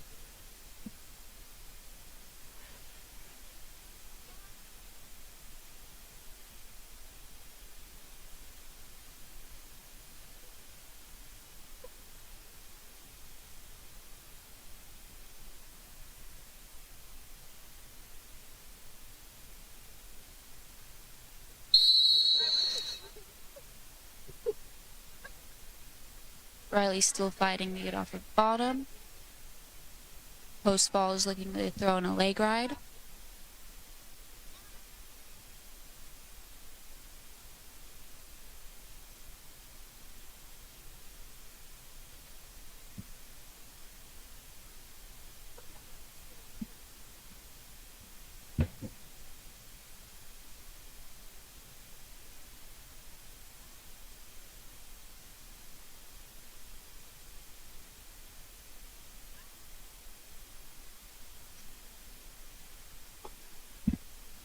Post fall is currently looking for the pin. Riley having to fight off of his back.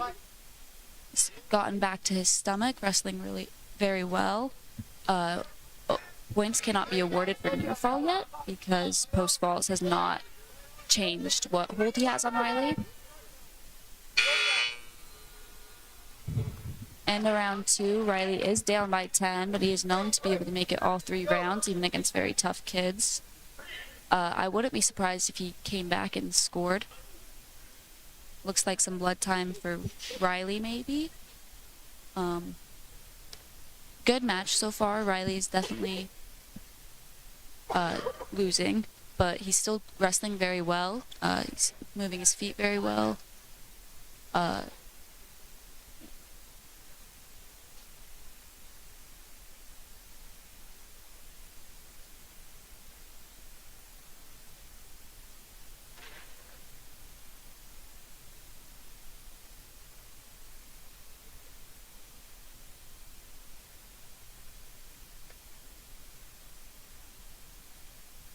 What do you think is going to happen in the next part of the match?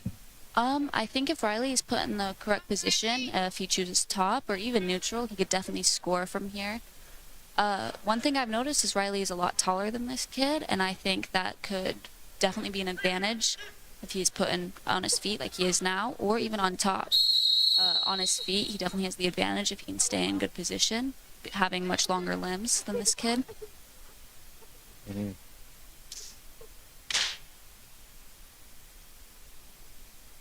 Riley's in on a single, looking to finish.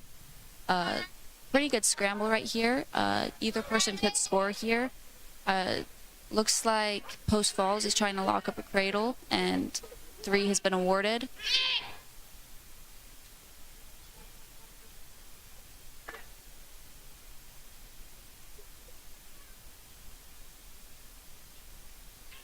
There we go.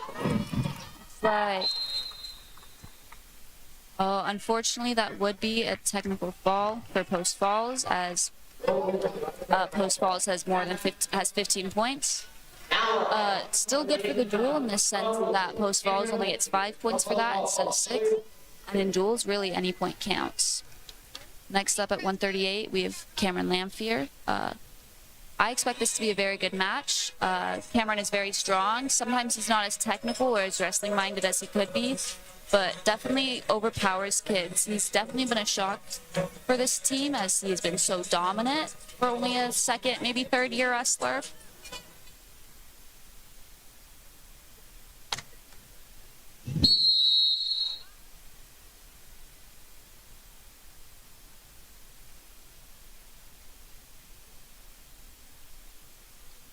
Some heavy hand fighting here. Looks like they are in a 50-50 position.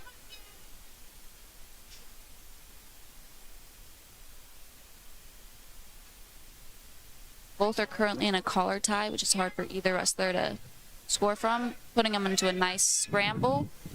Cameron looking to hold on to that leg. All right, 3 being awarded to post falls. I could easily see Cameron getting off his onto his feet here. Looks like post falls is looking for a tilt here, but Cameron's staying in good position, not giving up any of the fall. Yeah. Looks like maybe he's trying to get a reversal. He's grabbing onto the legs. If he circles right, he could very easily get it, or even a stand-up, which would only be worth 1, but puts him in the position to score a takedown.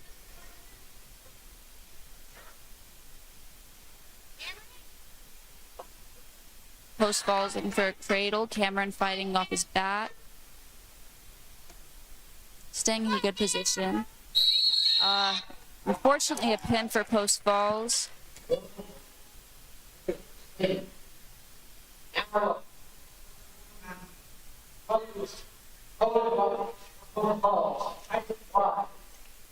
This next match could definitely be a very good one. Cohen Roberts, who's recently went down to 144, previously wrestling 150. He's been wrestling very good at 144. He was a finalist at our local tournament, and he got 4th at the North Idaho Rumble, or maybe even 3rd. I'm not 100% sure.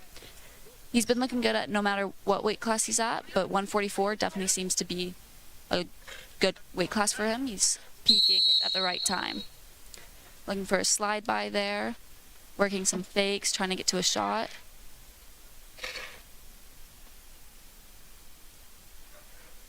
Similar to Riley, Cohen has the position of having a lot longer limbs than a lot of kids. Makes getting in on shots a lot easier for him, but can also serve as a disadvantage if he does not, as he could be more awkward than a lot of wrestlers.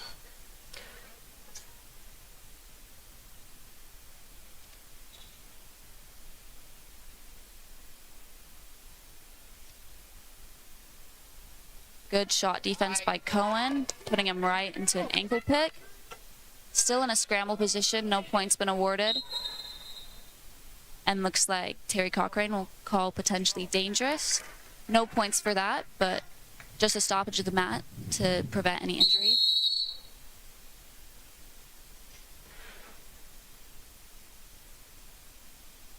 Cohen Roberts staying in very good position here. No scores yet, but definitely being the more dominant wrestler, controlling the match, controlling the center of the mat, which is quite important in wrestling.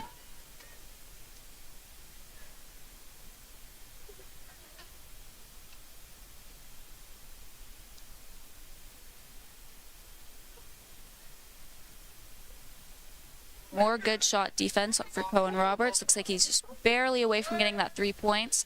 Grabbing the ankle. Good scramble right here. Again, just 3 for Cohen. It's going for what looks like a claw ride, just trying to keep forward pressure and keep post falls on their hands. He could lock up a cradle here, but in the past, Cohen hasn't been able to get those, as well as other members on the team. Looks like out of bounds, so Cohen will take top position. Which with only 15 seconds left, he could get the fall, or he could get exposure points, which would give him quite a significant lead, which would be important in a duel like this.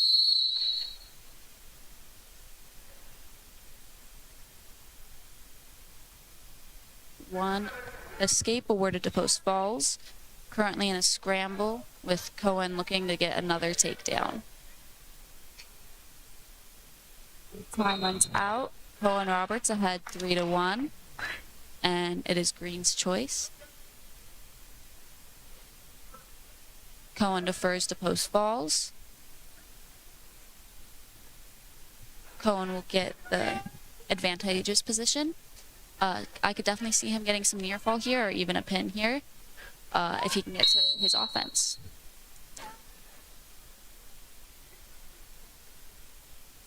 Another one for post falls, trying to close that gap. Cohen's still looking very good on his feet, staying in good position. Not looking tired yet, whereas the post falls kid looks like he might be starting to get drained a little bit. Cohen is really controlling the hand fighting here. I'd say it's just a matter of time before he gets another 3.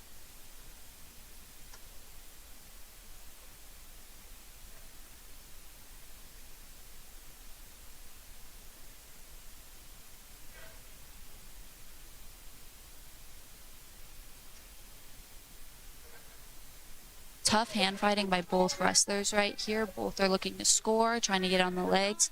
Both are staying in very good position, which makes it hard for either one to score.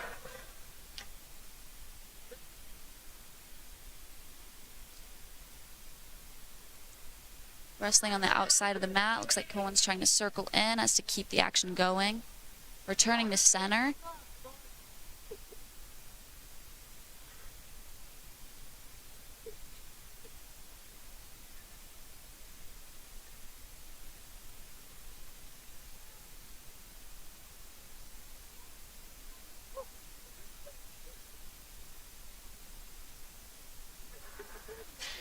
30 seconds left on the clock. Cohen's still up by 1 point. Looks like some heavy hand fighting here. I'd say Cohen is still pretty in control of the match, even if he only has the 1 point advantage. Defending all of Postfall's shots. We'll have to see what he does here as Postfall is in on a single leg. On the outside of the mat. Just barely a toe in, and now we're out. Returning to the neutral position with 7 seconds left. Scoring here could turn the tide of the match, but then again, there's still 2 more minutes after this. Going to the third period, it's Lewiston's choice. Cohen chooses the referee's down position. A point here and a takedown really could seal the deal, although what we are looking for is a takedown to get those 6 points. I definitely say Cohen Roberts could do it. Very solid wrestler. He's been a very solid wrestler all year. It's important to see how this match turns out. Easy escape for Cohen.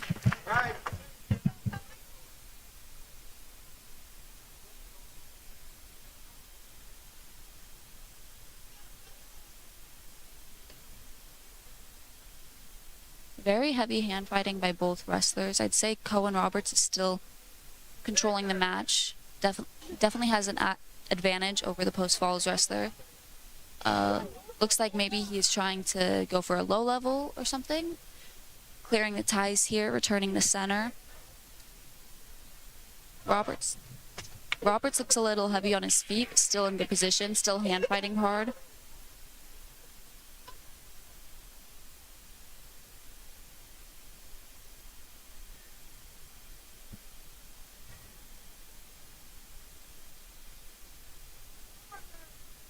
Looks like Cohen is going for a 3/4 turn. Grabbing the ankle there, very good. On the outside of the mat, very hard to get a score there, and there's the 3 for Cohen. Being very aware of the mat and just returning out. Looks like he's smiling to the crowd, checking the score out. 45 seconds left in the match. I'd say Cohen Roberts really has this match in the bag. I can't see any way he would lose.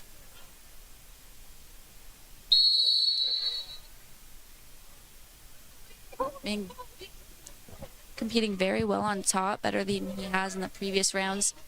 Definitely having a lot more forward pressure than in the first and second round.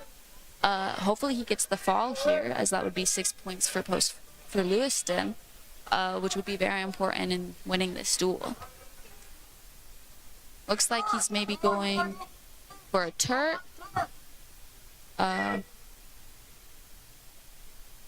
Some heavy cross faces, it looks like. Short time here. Looks like Cohen Roberts has won this match. Looks like maybe he's smiling at the crowd a little bit. It's really having a fun time. Do like this. Little celebration in the crowd.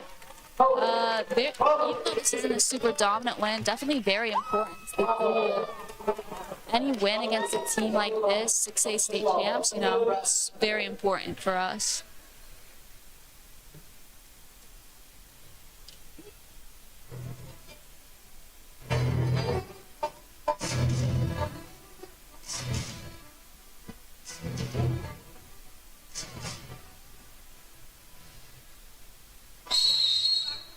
Next for our 150 matchup, Cohen Roberts was previously the wrestler at this weight, and after he moved down, it went to Nikki Wetzel, who was not competing tonight.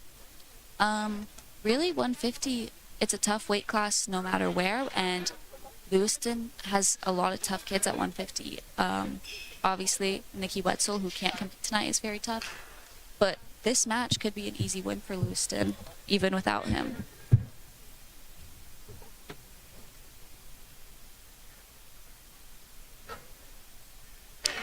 Looks like 3 for post falls there, but Lewiston's still staying in good position, working to build up and get 1.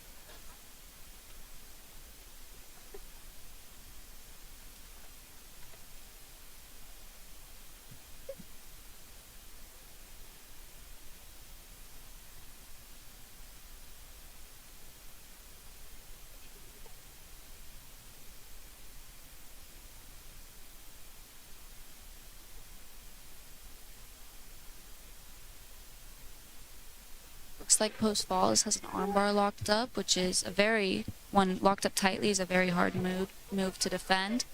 Lewiston doing very well, not even giving up any exposure yet.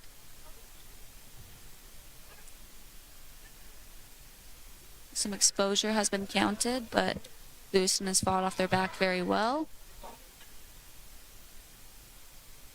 Just 30 more seconds left in this round. Lewiston's down by 5, but honestly, no matter the score, as long as the match isn't over, anything could happen, anyone could win, so definitely important to see how this match plays out.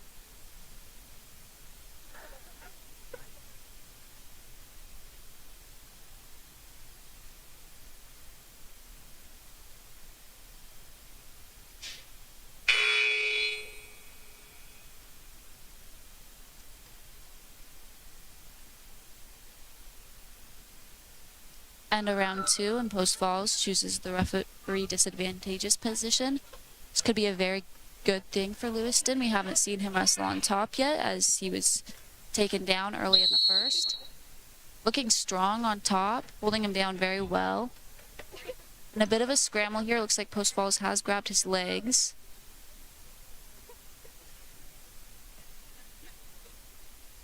Still no points awarded for either wrestler here. Definitely, I would say scramble. Post falls has gained control of the hips, which would be a 2 reversal for scores.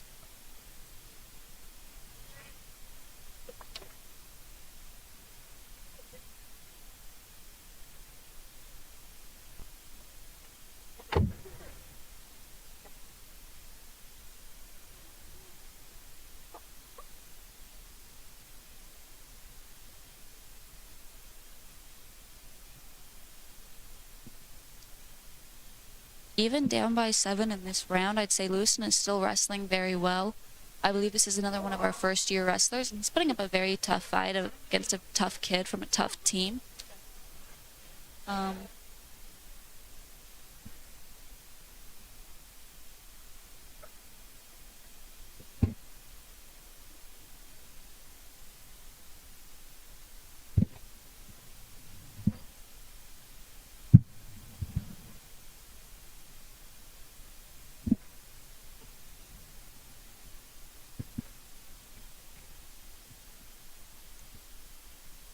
Even in the matches that Lewiston has lost tonight, they've put up a very tough fight, as we can see in this match, where even though down by 7, it's only been a takedown, a reversal, and some near fall. Fighting very hard. First duel on varsity, so definitely probably not a lot of nerves that are preventing him from competing as well as he normally would.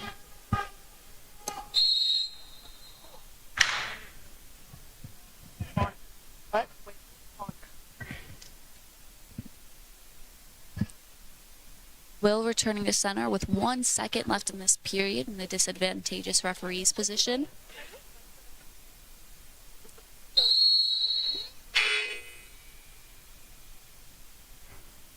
Going into the third, Lewiston has choice and is choosing neutral. A takedown on some near fall would definitely help. Obviously, we always want to look for the turn. In wrestling, a lot of times people are told to go big. Go big when they're down. I'd say it's a little too early for that. I could definitely see a throw coming soon, though, considering Will is down by 11. 3 takedown and out of bounds call, putting Will 1 point away from being tagged. It's very important he gets up and scores and gets the pin here in order to win this match.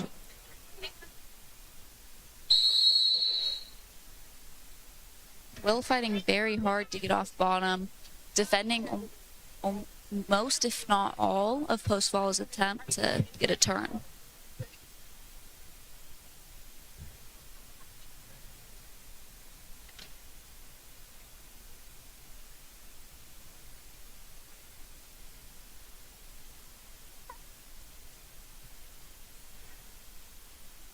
Will's still fighting strong.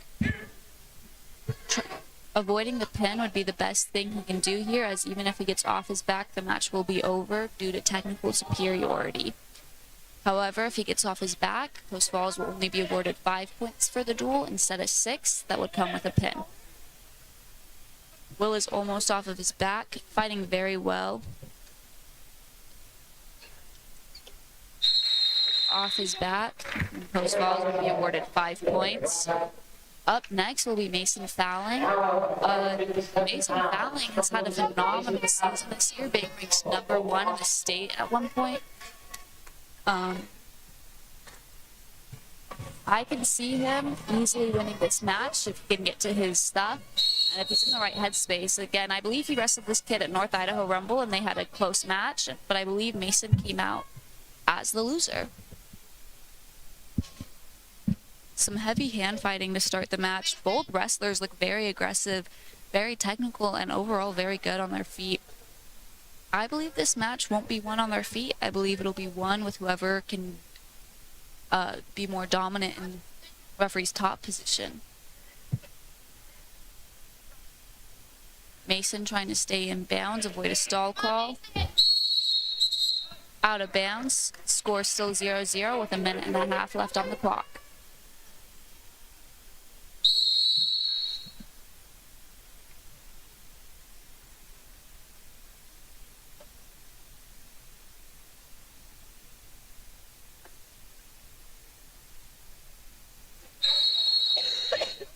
Stalling call on Mason for walking backwards with a caution on red for a false start.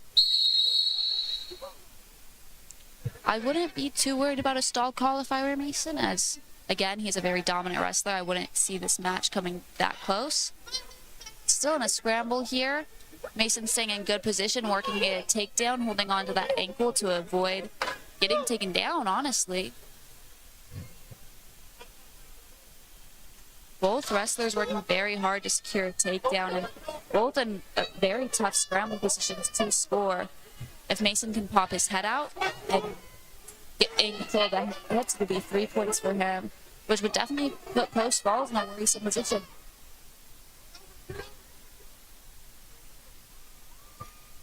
For Lewiston, you hear the whole crowd cheering for him. I think they all know how important this match is to win.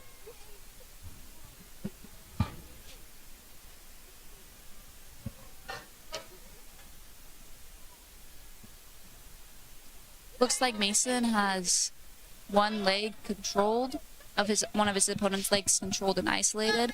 Getting a 2-on-1, moving to tilt. Time is out with a phenomenal first round for Mason, getting a hard-earned takedown and deferring to Postfalls for the choice.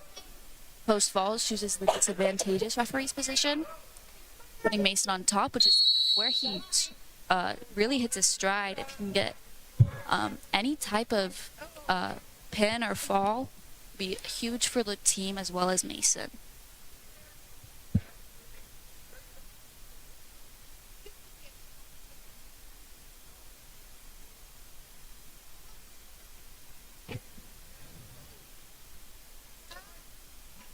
Granby attempt by post falls floated very well by Mason. Mason seems to be in a very calm position. Last year at the post falls tournament, post falls duel, he had a very good match. Unfortunately got pinned in the last second, and I'm sure that's in his head right now, but he's looking very good in this match. Very in control, very dominant. Even though he's only ahead by 3, I'd say he is out wrestling this kid by a lot.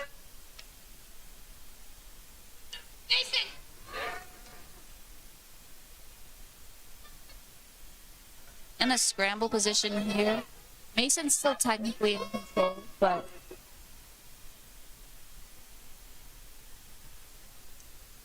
looks like that will be 2 for post falls. Mason's still looking good on bottom, still keeping post falls on their toe, putting them in bad position.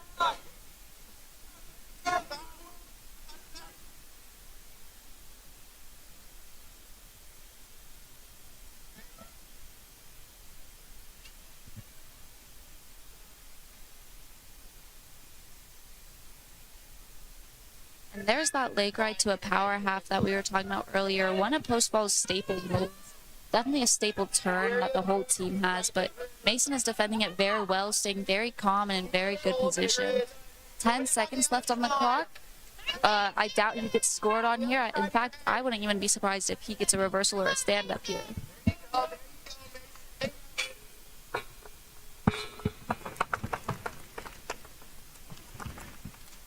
Just 1 round left in this match. Mason ahead by 1 point and choosing a very disadvantageous position.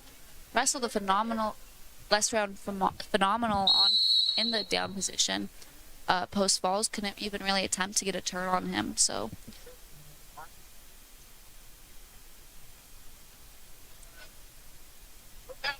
Mason trying to swim out the back for a reversal, which would get him a 3-point advantage.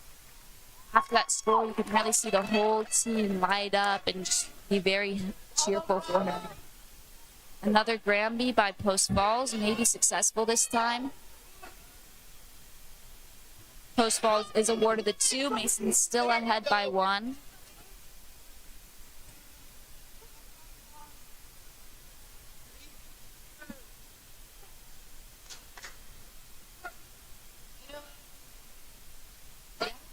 Mason was able to get that reversal by coming out the back door. We can definitely see on post fall's face, he is worried about this match. He is concerned about losing. Mason does get turned again, or reversed again, but no turn, still ahead by 1. Matches like these are definitely ones that you can really feel the whole crowd and the whole teams really get into. You can really feel everyone cheering for him and all the support behind Mason as he wrestles this match.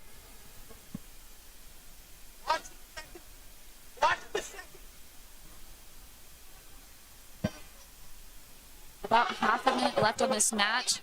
Both teams just electric with energy. Can't wait to see how this match turns out. Looks like post falls, maybe trying to go for some sort of cradle. Mason wrestling very good, scrambling very well.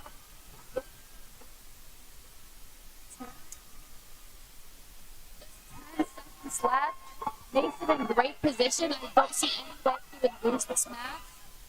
5 seconds left. Post falls being awarded a turn, but Mason's still ahead by 1. You feel the whole room just light up with energy. Everyone's so happy for him.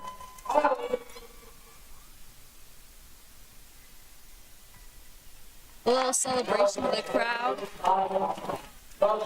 Truly a phenomenal match for both wrestlers. Both wrestlers competed very well, but that is definitely a match where you can see why Mason is ranked so high and is such a key member on this team.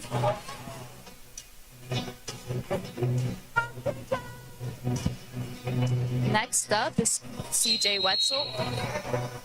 CJ has had a very good season as well this year. Maybe not as successful placement-wise, but he still wrestled very well, competed very well, and made a lot of improvement.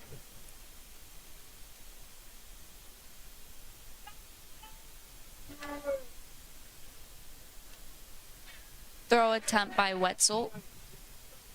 Leads to no points for him, but still a good attempt, still a good look. Looks to be defending a single leg.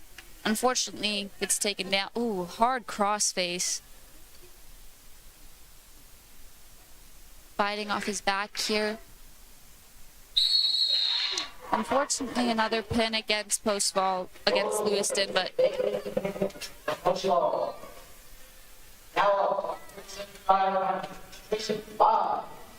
next up is Trayson Bies. Trayson is a second-year wrestler as a senior. Hasn't had the best season, but has definitely been very consistent.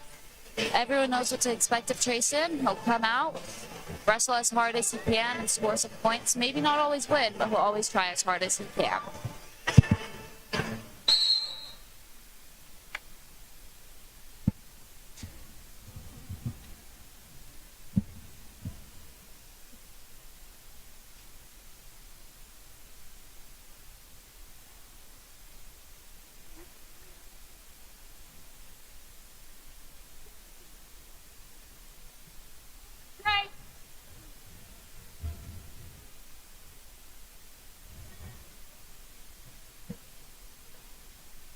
Trayson has been taken down, but he's still working hard to get off bottom.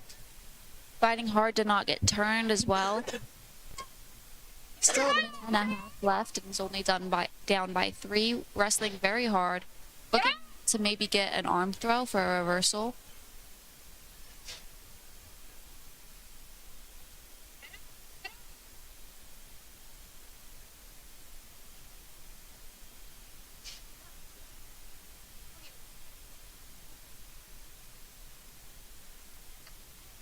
Looks like Postball has just scored at least 3 exposure off of it. So still can't be awarded though, as he has not changed the position he has on Trayson. 3 awarded. Trayson back up to his feet, looking to score, looking to hand fight hard.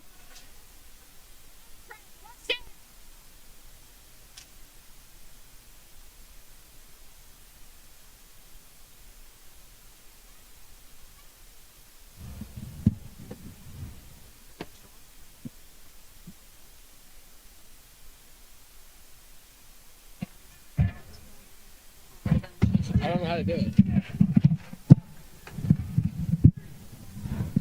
Joining me is wrestler Cohen Roberts. He's the 144 varsity wrestler. He'll be helping commentate here.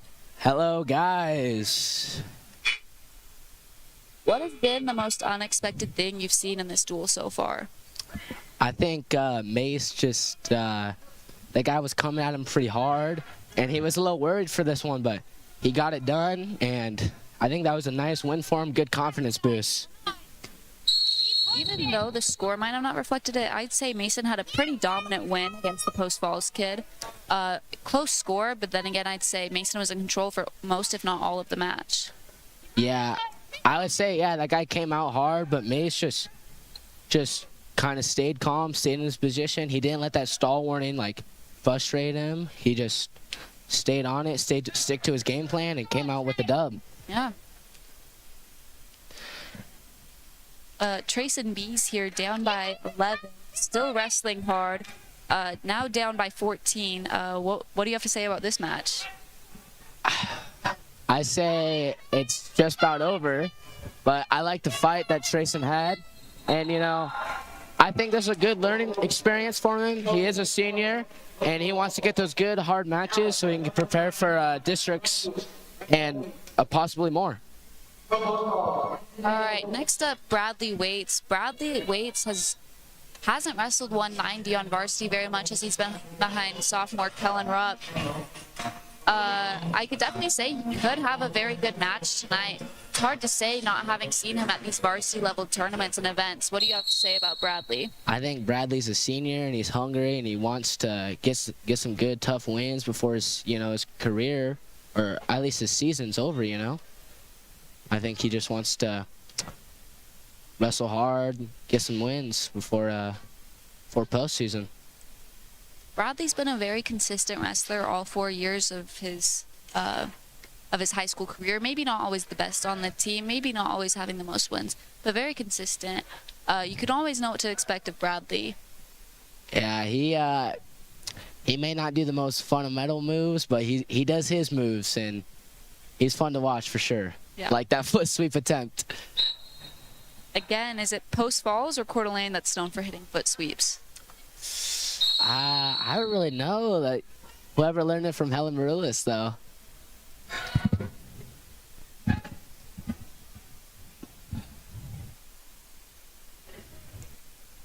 Post Falls has been awarded 3, but Bradley's still wrestling here, still moving, still staying strong. Post Falls guy disagrees, but you got to keep wrestling through those positions, you know? Yep. Looks like some heavy hand fighting. Both wrestlers are in a collar tie, working some fakes here. About 45 seconds left on this round. Score's pretty close. I'd say no wrestler has a clear advantage over the other. Definitely a good match. Yeah. Even with the takedown, Bradley's still wrestling hard, trying to get the... It'd be nice if you can get this takedown before this last 30 seconds is over. Shot attempt. Shot.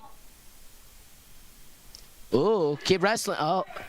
See, even though that was a takedown, I think Bradley did a good job of continuing to wrestle through those positions. Yeah, the chain... Bradley definitely has a good sense of chain wrestling, keeps moving.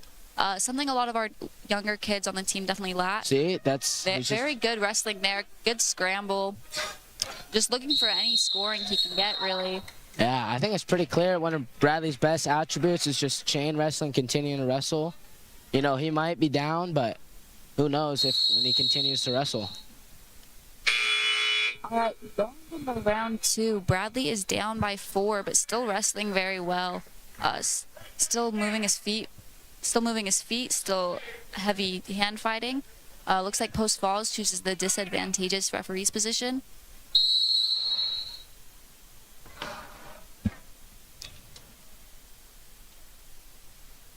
Bradley working hard to keep him down. Reversal from Post Falls. Looking for some backs. Bradley's trying to fight it as well as he can. Looks like maybe a cradle attempt by Post Falls. Bradley's still wrestling well, still fighting. Some near fall from Post Falls.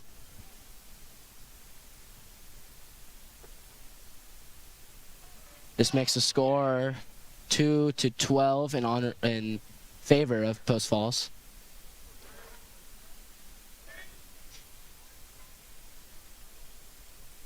Good fight off his back there, not giving up any near fall. I know Post Falls was looking for some more exposure on that tilt, but Bradley wrestled well out of it, making sure that they did not get any more points.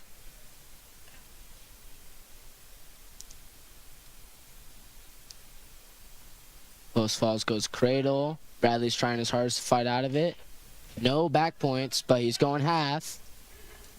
Gives up some backs. Bradley continuing to wrestle. Still fighting very well. Looks like he still has one shoulder blade completely off the mat. Pin There's the for pin. Post Falls. Post Falls celebrates. Next up, Alexander. Next up, Bryson and Zane Smith. Bryson, a senior, first time wrestling, wanted to give it a shot. And I'd say he looks like he's been having fun. He likes to get after it. He likes tough wrestling, as we say. I think a lot of people definitely expect less from Bryson, considering he's a first-year wrestler. I think a lot of people disregard the fact that he's trained in jiu-jitsu for a few years, and honestly is quite a solid wrestler, considering he's never done it before. Yeah, last night at practice, he gave a little motivational speech, and I'll be honest, it pumped everybody in the room, I was excited to wrestle today, and I think that's just like good to see out of first year wrestling, just wanting to go after it, just wanting to get some work done.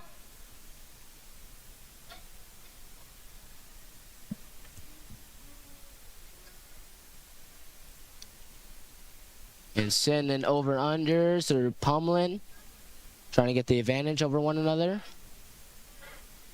Despite wrestling at the 215 weight class, Bryson tends to look a lot smaller than a lot of his opponents. Not as much tonight, but definitely in the past he's looked smaller than some of his opponents, and I think that has been a big disadvantage for him. Yeah, one of the tournaments we needed Bryson to wrestle heavyweight, and he stepped up, and it was pretty scary seeing him out there with those heavyweights. But he got some wins, And it was fun to watch because he just likes to get after it. Looks like Bryson has just got taken down. Still working hard to not get turned here and maybe even get an escape if he can. He's staying strong. He's going barbed wire, but Bryson's staying strong. Not giving up any back points. Looking to get to his base. Post falls, trying to slap on a cradle. Bryson recognizes this, so he's going to try to fight hands. Just Bryson. 10 seconds left on the clock, and Bryson has done a very good job of staying in good position. Obviously, he got taken down, but... And there's the escape. Back to his stance. I think the Lewiston guys are doing a good job of just wrestling through positions, even with short time left. Like, there's 2 seconds, and Bryson fights his way, gets one. And, I mean, 0-3 and 1-3 is a huge confidence boost, knowing you're only 2 points down instead of 3. Slowly knocking down those points. Post fall chooses bottom. Bryson looking to return him. 1 point towards post balls for an escape. Bryson looks like maybe an over-unders. Could potentially get a throw here. I think Bryce, yep, over-unders. You know, Bryson being a single, Goes for a hip toss. Bryson still being a first-year wrestler, he still recognizes most of those positions from his jiu-jitsu background. Post falls, again, just stops wrestling, and our guys keep wrestling.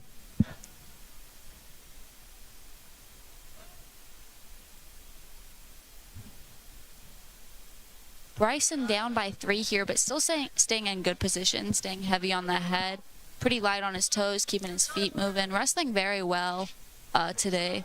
Got a minute left on this period. Looks like really a takedown here could really help him tying up that score. Go snap. Snap, snap.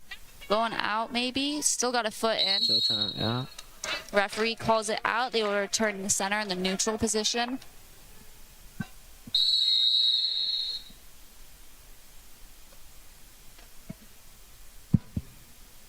Just doing some hand fighting.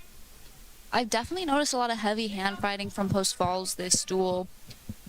Most Lewiston guys being able to return it, but it's definitely been something that some of our guys have had to overface today, and even some of our girls during the varsity girls duel. I agree. They seem to begin in this over-under position. Bryson, I feel he may be comfortable, but post falls gets the better amount of that exchange.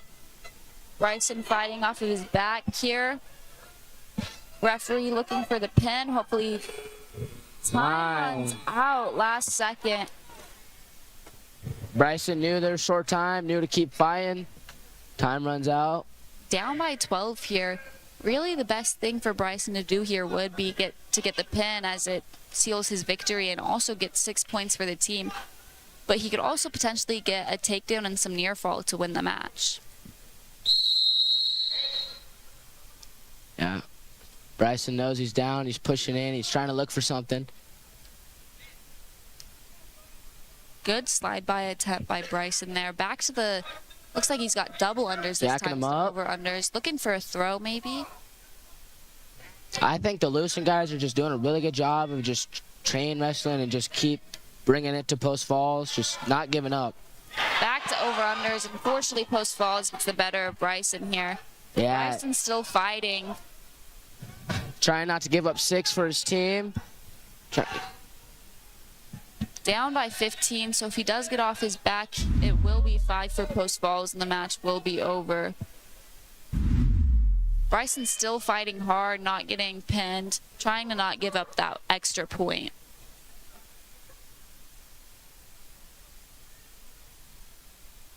I think it's really good. Bryson knows he lost no matter what, but he's still fighting.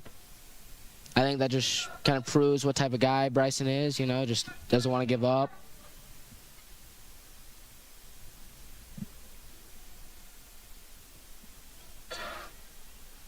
Still fighting, almost off his back here. And that'll be the end of this match. 45 seconds left out of Tech. Bryson still wrestling very well there, stayed in good position considering he's a first-year wrestler. Next Next up is Parker Bagley, who's really been a standout on this team this year. I believe he's ranked number 2 in the state right now. He is. Placed 4th or 5th at Raleigh. I think it was 6. 6th. Placed at every major tournament this year. Tri-State, Raleigh. Did he place at Gut? He didn't go to Gut Check this year. Nope. Placed in a lot of big tournaments regardless. Had a very dominant season. I'd be surprised if this match even makes it out of the first round. Yeah, but this Xander Scholes guy, he's ranked, I think, number 3 in 6A. Parker seems pretty confident talking to him today, but we'll see how this match goes. Parker looking throw by single. Headgear falls off. Parker gets the 3. Has to put his headgear back on.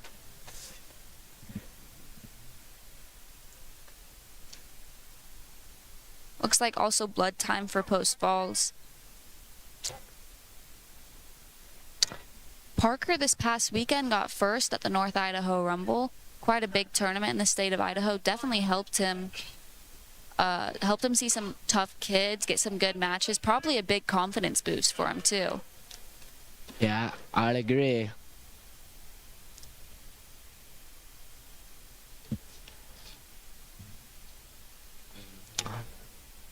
I feel like no matter what duel we go against, we can always expect Parker to come out with a victory or at least a very close loss. Yeah, he's one of those guys that's just jumped levels from he was JV most of the year last year. Excuse me. He was JV most of the year last year, didn't place the state, and now he's ranked top 2 in the state. And yeah, like you said, he's almost a guaranteed win, if not a very close match at least. And honestly, tonight, all of our ranked boys have also had to go against ranked boys at the 6A level and still come out with victories, which says a lot about our team. Yeah, we'll see how this match, if that continues the trend. And it looks like it might. Parker being very dominant, definitely keeping post falls down, really staying in control of the match. Post falls stands up. Parker might have let him go on that one, but now we are neutral.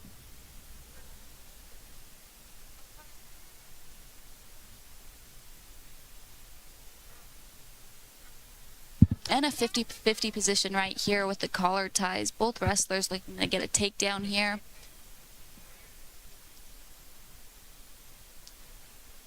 Yeah, this is a very popular position for the heavyweights, especially for Parker. He's looking for those underhooks. That's what he likes. That's what I always see him working those in practice.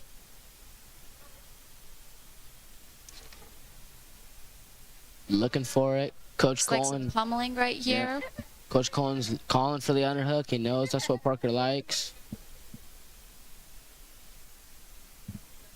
Parker really doesn't seem worried at all about this match. Seems very relaxed out there. Definitely not in his head. And is wrestling a very good match with only 30 seconds left on this period.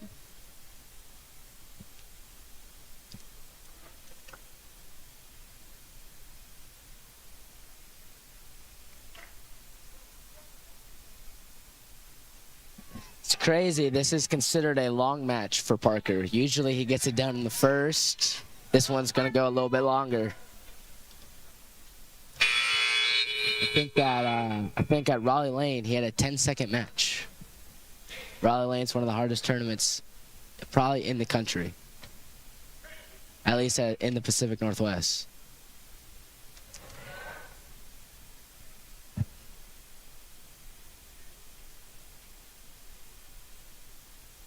Parker will be in the referee advantageous position. Looks like he maybe let up post falls. Maybe post falls got up on their own. Hard to say.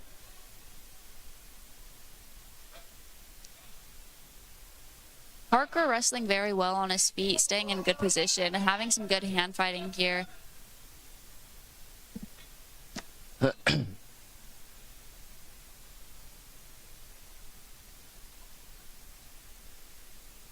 Looks like an attempted cow catcher there by Parker. Didn't work out in his favor, but still in neutral, no points scored for either person.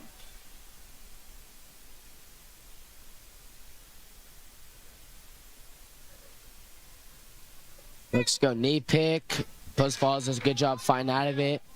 Walking back to the center for a little bit better wrestling. There are just a lot of hand fighting, like you said earlier. Post Falls is big on this hand fight.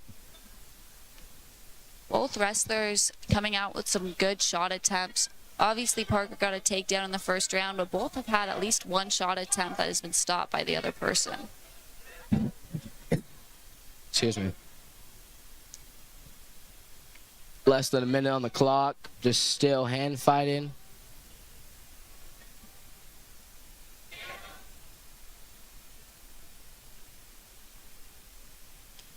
Parker looking to get into maybe some over-unders.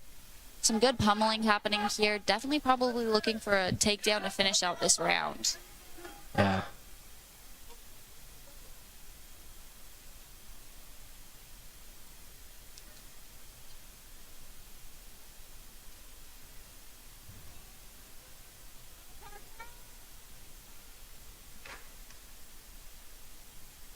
Just 10 seconds left. We'll have to see if Parker gets the last minute takedown here or if they'll go into the third. Still 3-1.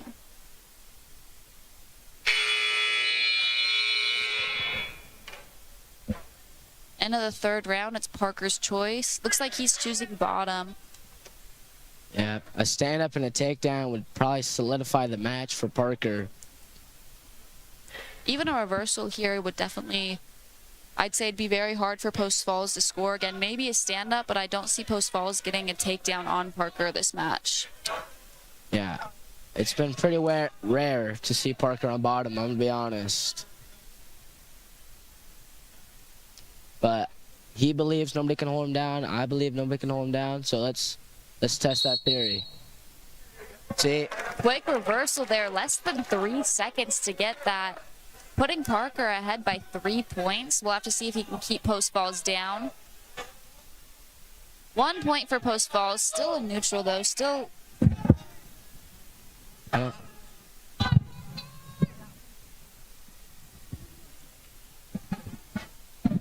Parker's still wrestling well here.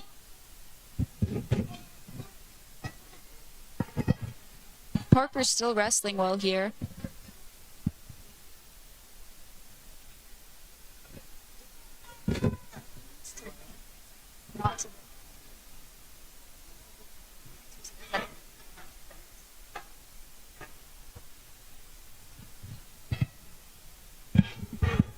You can really just like feel the room just filling with energy during this last match of the night. Everyone's very excited. I think everyone really wants Parker to get this win here. Even if it means that Lewiston loses the duel, no matter what happens, you know, it's definitely good for Parker to win this. Yeah, the last 40 seconds winding down. I think Parker's just trying to stay in the hand fight, not give up anything big.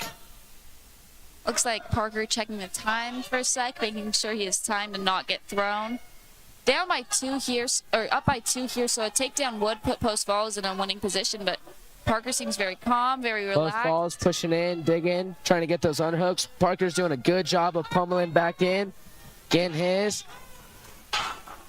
Final 15 seconds. Post Falls is looking for something. Parker's doing a good job of just hand fighting, trying to stay out of bad positions. Post Falls shoots. Parker spins behind. Takedown by Parker in the last 5.